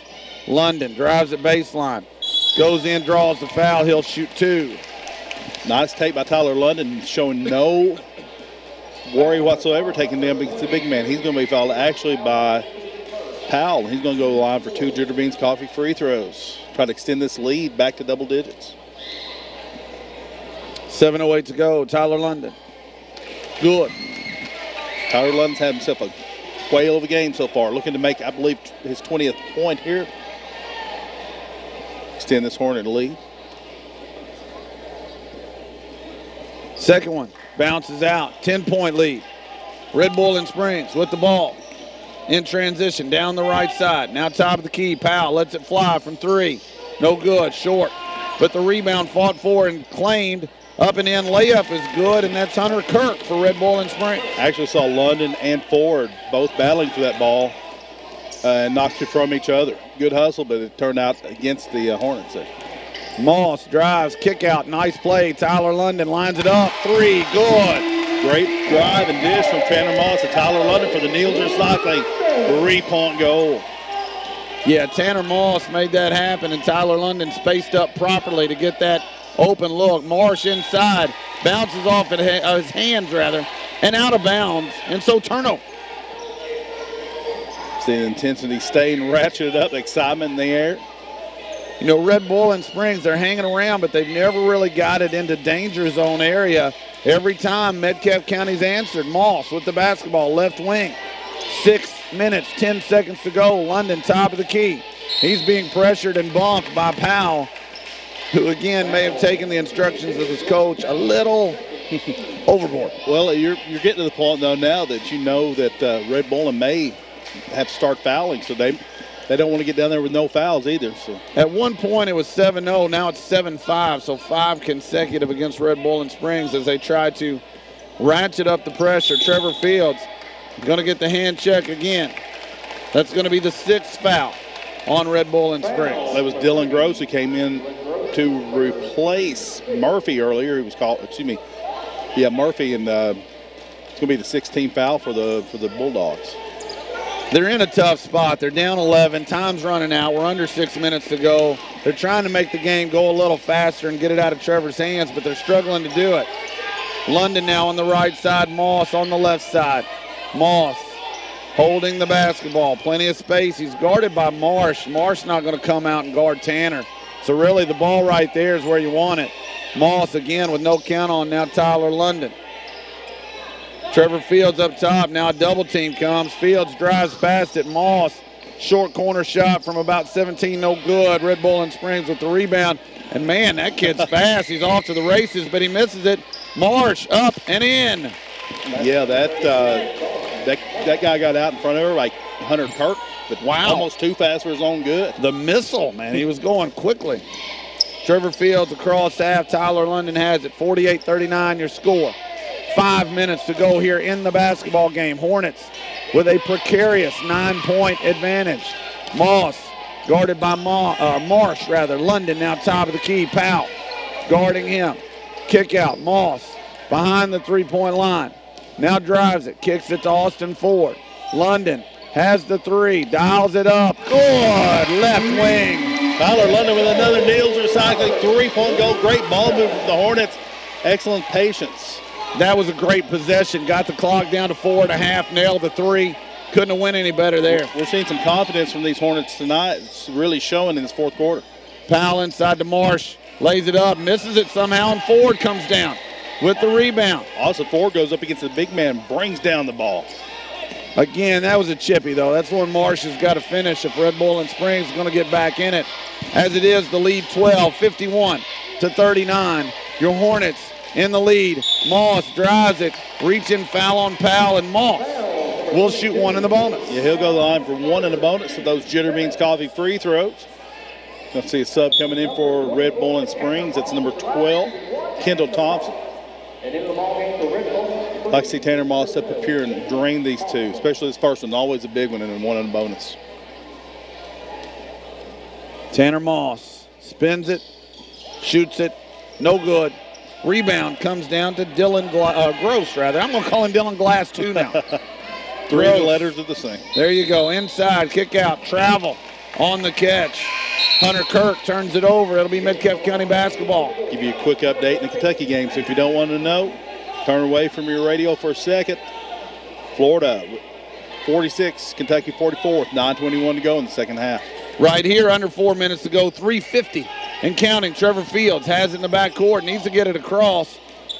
Guarded closely, now beats his man. And ridden into the paint. It's going to be one in the bonus for Trevor Fields. Trevor going to the line for one of these Jitter Beans Coffee free throws. Going to get a sub in. See, Wyatt Fields going to come into the game for the Hornets. He'll replace Tanner Moss, who's done good work in there against the big man Marsh. Now also sub in for Red Bull, and I believe number 30, Gross. Not Dylan Gross, don't call me Glass. Trevor Fields at the free throw line had a little bit of a discussion underneath with maybe Boston DeVore, maybe Kendall Thompson. I'm not sure what that was all about with the officials chatting with somebody, Trevor Fields. And now we're going to have a foul called, and it's going to be on number 12, Kendall Thompson. Fascinating. So Thompson will be called for the foul. That means DeVore will have to shoot one and a bonus. How will they do? How does this even work out? Trevor Fields would have to finish his shooting, and then you would have to go back with DeVore shooting another one. And so, with no rebounders with Fields, I wouldn't think so. I would think Fields would get an open opportunity. Yeah, it's going to be interesting. So the Hornets Trevor Fields will have another Jitterbeans Coffee free throw, and Thompson basically threw Boston DeVore to the floor on the battle for the on the bonus. Even though it was a make, it was really unnecessary, is what it was. Fields makes the second. Maybe that's the frustration we were talking about. The officials talking to him. Now Boston DeVore will go to the line for one and a bonus Jitterbeans Coffee free throws. So now, Boston DeVore is going to get one in the bonus, as you say, and Kendall Thompson, who I said earlier I really liked, he's not liking that call. But that was predicated by what I talked about earlier. You can see the official talking to both. DeVore's free throw is good. 54-39. Boston looks to extend the lead to 16 points with 3:44 to go in the fourth quarter. Yeah, predicated. Nice vocab there. Well, thank you so much. Boston DeVore looking to make it 16. And he does, rolls around and goes home. Now Thompson's going to pick up the technical foul. You can see that coming from a long way away. And I think it's going to be a profanity issue. And now we've got some talking going on. Yeah, I think the officials might want to just kind of get this one calmed down here. Yeah, coaches are mad, people are mad. Get everybody on this side. Need to get everybody off the floor if we can. Let cooler heads prevail. Coach Brotman did a good job corralling his team. He's got them all here in a huddle now. Officials are talking to the Red Boiling coach at midcourt. And to another Red Boiling coach on the wing. Now we're going to get a full timeout called by Red Boiling. Interesting here, Coach, with 3:42 to go in this fourth quarter. Hornets up 16 points. Some frustration coming from the Bulldogs side for sure. You can sense it. Been boiling over, no pun intended, or perhaps pun intended, for quite some time. And you could sense, I could see the official talking to both Boston DeVore and to Kendall Thompson saying, hey, calm it down. Very next play, DeVore gets thrown to the floor. We get a foul called. After that, you could sense that Kendall was frustrated and was, kind of mouthing under his breath. I don't know what he said, but it led eventually to a technical foul. So 3:42 to go in the game. 55-39 your score. And now Metcalfe County will get 2 more free throws and the ball back. Yeah. So here's what we've got. Metcalfe will have a chance to extend this lead out to 18 if both free throws, if Tyler London makes both. And as you said, get the ball back. Here's what I'm sure Coach Brotman was also telling him. Let's don't get baited into something here. Let's make sure to keep our heads about us, even if everyone else is losing theirs and blaming them on you. I went Kipling there. That's pretty good. I like it. Tyler London knocks it home. He'll get another one. Standing all by himself at the free throw line after the technical foul. Opportunity to make it an 18-point game. He does. 57-39. Tyler London's had a nice night tonight. He's up. He's around 25 points at this point. Perhaps a solid candidate for the player of the game, sponsored by Subway of Edmonton. All right. Inbounds. Fields has it. 3:40. Clock running in the backcourt. Going to be an offensive foul, and you can see that one coming too. We've seen a little frustration from Trevor as well, and as you said, you can see that coming. That's 23. Hicks, I believe he was ready to go down on that one, whether it's contact or not. The key here is finish this game. Finish this game, get the win, get out of here, get on the bus. Charlie about had to make a good catch there. He's showing the reflexes. Red Bull and Springs throws it away. 3:32 to go, 57-39 your score. And again, Metcalfe County in a position To be fair, we haven't been in a whole lot, and so now we have to show poise. Up by a large margin, 3.5 to go. Intensity running high. DeVore has it. Being fouled. He'll go to the line to shoot 1 in the bonus and, in fact, make it 2. Here's what's interesting, too. At one point, the fouls were 7-0 this half, Metcalfe County. Now it's 10, as all these technicals and so forth have mounted. Yeah, we're seeing a lot of we're seeing demonstrative. Is that the word I should use here? Demonstrative, yes. Some demonstrative after post-play reactions from the Red Bull and Springs team. Free throw up, rolls in. You're going to see Thompson in the game for Red Bull and Springs as Boston DeVore takes his second Jitter Beans Coffee free throw. Second one's good. 20-point advantage, 3:28 and counting. Metcalfe County in the lead, in control. Man-to-man in the half. Red Bull and Springs looking. Ball on the left-hand side. Off the bounce. Sampson entered. Tipped away, but now up. Layup, no good for Marsh. It goes out of bounds. It'll stay in the possession of Red Bull and Springs. 3:09 to go, and I got to tell you, I'm excited for this 3:09 to elapse. Yeah, this 20-point lead here. I'd like to get this one in the books. Get some celebrating going on. Baseline drive into the paint. Tosses it back out. Standing all by himself, putting it back down. That'll be a double dribble. Dalton Thompson had it, held it for a while like he knew that he had dribbled, and then thought, oh, well. I'll give it a try. Maybe they forgot. You're going to see Caleb Brown in the game for Blake Sharp. Hornets will be inbounding right in front of the Red Bull and Springs bench. I believe we're going to see some subs in for Red Bowling as well. Number 11, that's Omarion Williams, and 15, that is Logan Waltington. To be real honest, it looks like Red Bull and Springs content to do what I just said, which is let's get this 3 minutes over with, get on the bus, and go to the house before anything bad happens. London lobs it in. Trevor Fields, an athletic play. That was very nice. Nicely done. Fields has it. He looked like Stephon Diggs going up for that one. And it was about that open afterwards, too. And now throwing it out of bounds. Trevor Fields trying to get the pitch to London. 2:46 to go, though, 59-39. The Hornets looking to finish off win number 4. Seeing Coach Brotman, just as all good coaches do, and continuing to coach his team intensely and intently. Dribbling at the top of the key, Omarion Williams. Now driving it, getting into the paint. Throws it up, he's fouled. He'll shoot 2. Williams showing a little quickness there. This will be the 10th foul. Excuse me, the 9th 10th foul on the Hornets. You grew up in Albany. I grew up in Tompkinsville. We used to play a lot of cross-state games. Nobody ever went home feeling good about it. No. When we grew up, we always played Pickett County and Livingston. I was telling Glenn earlier, Glenn here in the crowd, Glenn Wharf, and I was talking to him. We never went home feeling good about those because we usually had about 80 or 90 hung on us. 2.5 to go. 1 free throw's good. 59-40. Braxton Davis has the basketball in the backcourt.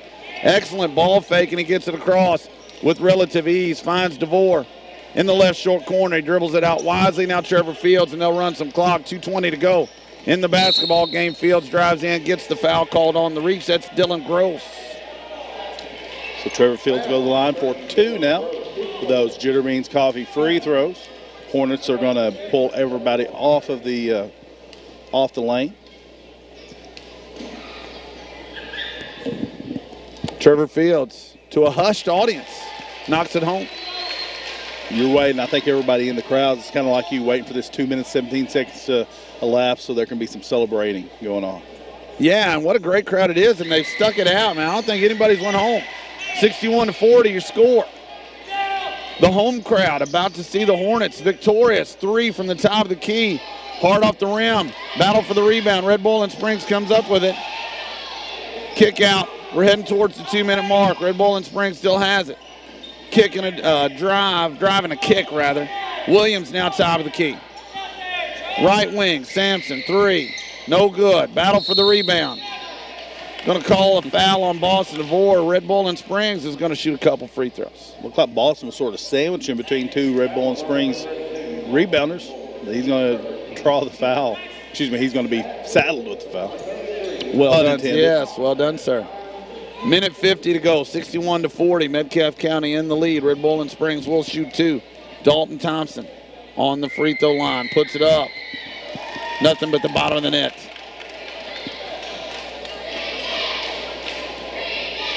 He'll get his second one. The right-hander aims and fires. Good. 61-42. Full court. Man-to-man pressure. Trevor Fields inbounds. Spins nicely. Now gets it back to the middle of the floor. Dribbles through 3 Red Bull and Springs defenders and now holds up. Ball faking a bounce pass. Tyler London has it safely. Clock running. Heading towards a minute and a half to go. London pitch to Fields out towards half court. He'll be fouled. Dalton Thompson, 33. Trevor Fields will shoot 2. Minute 32 to go in the game. Minute 32 to go. Trevor will go to the line for 2 of those Jitter Beans Coffee free throws. A quick update with 4:38 to go. If you don't want to know about the Kentucky game, I'm getting ready to tell you. 4:38 to go. Kentucky leads by 2, 56-54. Right here, Trevor Fields short on the free throw. The Hornets lead it by 19, minute and a half. Minute 32 to be exact, fourth quarter. Both teams shooting a double bonus. At this point, the clock, Metcalfe County's friend. Fields short on the second one. Rebound. Comes off to Sampson. We're under a minute and a half to go. 19-point lead. Red Bull and Springs. Off the drive. Williams, he's going to get fouled up top. Foul's going to be on Braxton Davis. Williams has come in, getting the ball to the basket. He's going to go to the line again, drawing some fouls. We're going to see a sub in for the Hornets as well, as Williams will have 2. Williams puts it up, knocks it home. 18-point game. Sorry. Barkley Farkins is going to come in, senior here. Place Braxton Davis. Second one's up, and it's good. 17-point ball game. London looking to inbounds. Struggling. Finds Firkins, who did a great job coming to the ball. Gets away with an offensive push. Gets it ahead to Fields and then to London. London will shoot 2. You know, by the way, this game was supposed to be the homecoming game. It was. The homecoming has been moved to, I believe it's February. No, I got into that.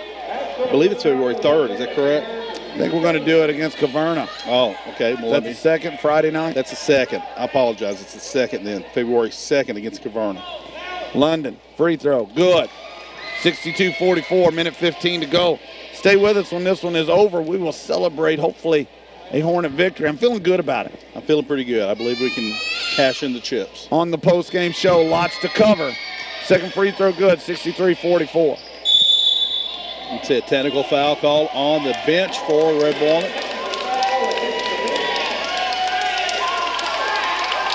So 1:12 to go here. Tyler London, this gives Tyler London a chance, if he hasn't eclipsed 30 points, a nice chance to eclipse it. 1:12 to go, 63-44. First one up, that's good.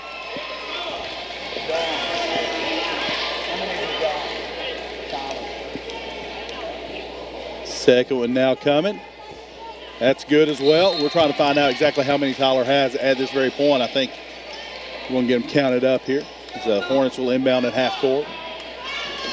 Trevor Fields has it, minute 10 to go, and he is mugged in the backcourt.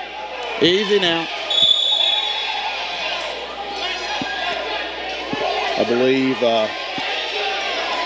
Trevor was he took a little bit of took some displeasure with that foul. We're seeing it's getting kind of hostile in here right now. Red Bull and fans not excited about the way this is turning out for their team.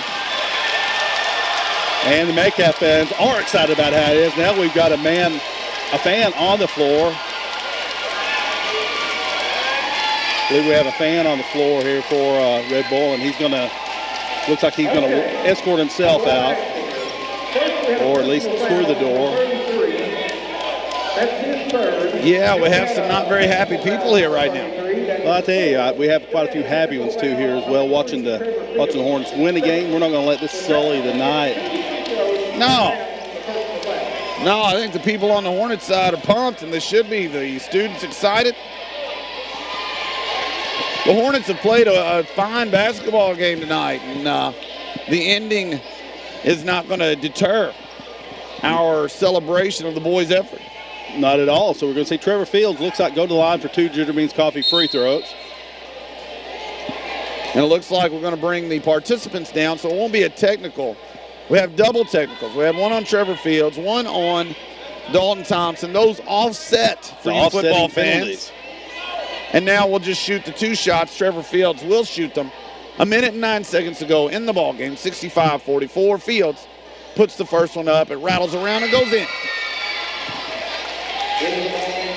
He'll have another now. We see the Hornets, as I mentioned, back off of the line, back off out of the lane for Fields' second shot. Second one is up, and it's good. And I tell you, here are the 2 things that have to happen. We got to close this game out. We got to get this minute 9 over, and then we got to figure out how to get to the locker room and the handshake line. So hopefully those will go well.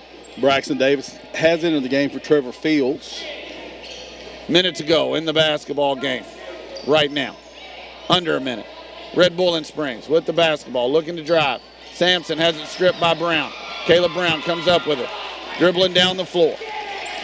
Has the basketball safely across. He's fouled. And Caleb Brown will go to the line and shoot 2. 48.4 seconds left. I guess it's good that neither team's quitting here. I believe, you know, this could be one of those times you might just back off. But, hey, I don't guess that's going to happen. Wasn't there a 70s rock song that was something like Saturday Nights Are All Right for Fighting? Isn't that the... Hopefully that's not what happens that's here, but that song was going through my head a little bit there. Caleb Brown knocks it home. The lefty stroke, pure. He'll have another Ginger Beans Coffee free throw here with 48.4 to go. Hornet lead 24. Then the song started out something like S-A-T-U-R-D-A-Y. Isn't that right? Second one's no good. Is it like a disco? Yes, it's in that era. Love me some disco. Off the drive, Williams scoops it up and scores for Red Bull in Springs, 68-46. 37 seconds to go, clock running. Red Bull still fouling. Caleb Brown will go to the line. He'll shoot 2. You know, at some point, you may just want to. Well, that's what I was saying earlier, but, you know, hey, I guess they pay for the ticket, right? Get a little update here from the Kentucky game, by the way. If you don't want to hear it, don't listen. As Kentucky is hosting Florida, they are down 2 with 2:42 to go, 60-58. Caleb Brown puts in the free throw, got some subs at the table. Yeah, I believe we're going to see Keaton Jesse into the game, also Wyatt Fields. Caleb Brown, second one, good. 70-46, an impressive effort by the Hornets. Seeing these seniors get a round of applause from the crowd as they come out. Barkley Perkins and Caleb Brown. That's nice. A little victory lap for the 2 seniors getting a win on the home floor. That's important. You see some of Metcalfe's finest down here on the end, just to make sure everything stays kosher. Well done. Under 30 seconds to go. Clock running. Red Bull in Springs basketball. Williams at the top of the key. Drives it down the middle of the paint. Wyatt Fields contests. Foul on Wyatt Fields. Williams has come in with some excitement. One must wonder, where has he been most of the game? I don't know. He was residing on the Pine. The secret weapon. Free throw up. Free throw good. Nice stroke. Had some interesting spin, if I'm saying that right. Almost a side spin. Am I saying that correctly? Or Tony Delk had that too, man. Yeah, Tony Delk. He'd throw a knuckleball sometimes. Yes, it is a knuckling shot. Going to see a timeout from Red Bull. And can I tell you about those season sponsors here real quick? Please do. Miller Family Dentistry here on Elmore Street in Edmonton. Quality dentistry with personal attention. Give them a call at 432-7211. And also the Lighthouse Restaurant. They're known nationally for their southern down-home cooking. 1500 Sulphurwell Knobloch Road in Edmonton. Call them up at 565-3095. Coach, a lot of exciting things we mentioned before. Tomorrow, 3 o'clock, come out and watch the Hornets and Figures. If you'd like to eat, come out at 1:30 for lunch here at the Metcalfe County Auditorium. Also Monday, tune in around 6 o'clock for the middle school 8th grade championship, the conference championship as the Hornets are in Russell County playing. We'll be carrying it here live on the Hawks. And the TuneIn app, but you can't forget that TuneIn app. Cannot forget it. 21 seconds to go. Red Bull and Springs. Full court pressure. Inbounds. Keaton Jesse throws it over the top. Braxton Davis pulls up across half. Looking to run clock out. 12 seconds left. Being closely guarded. And then finally the ball is stolen. Breakaway for Red Bull, and they lay it in. We're under 5 to go. We really don't even have to throw it in. We do. Keaton Jesse has it. That's going to be your ball game. Metcalfe County wins it. Your final score, Hornets 70, Red Bull and Springs 50. Victory number 4 in the first on the home court for the Hornets this season. And the student section couldn't be more excited.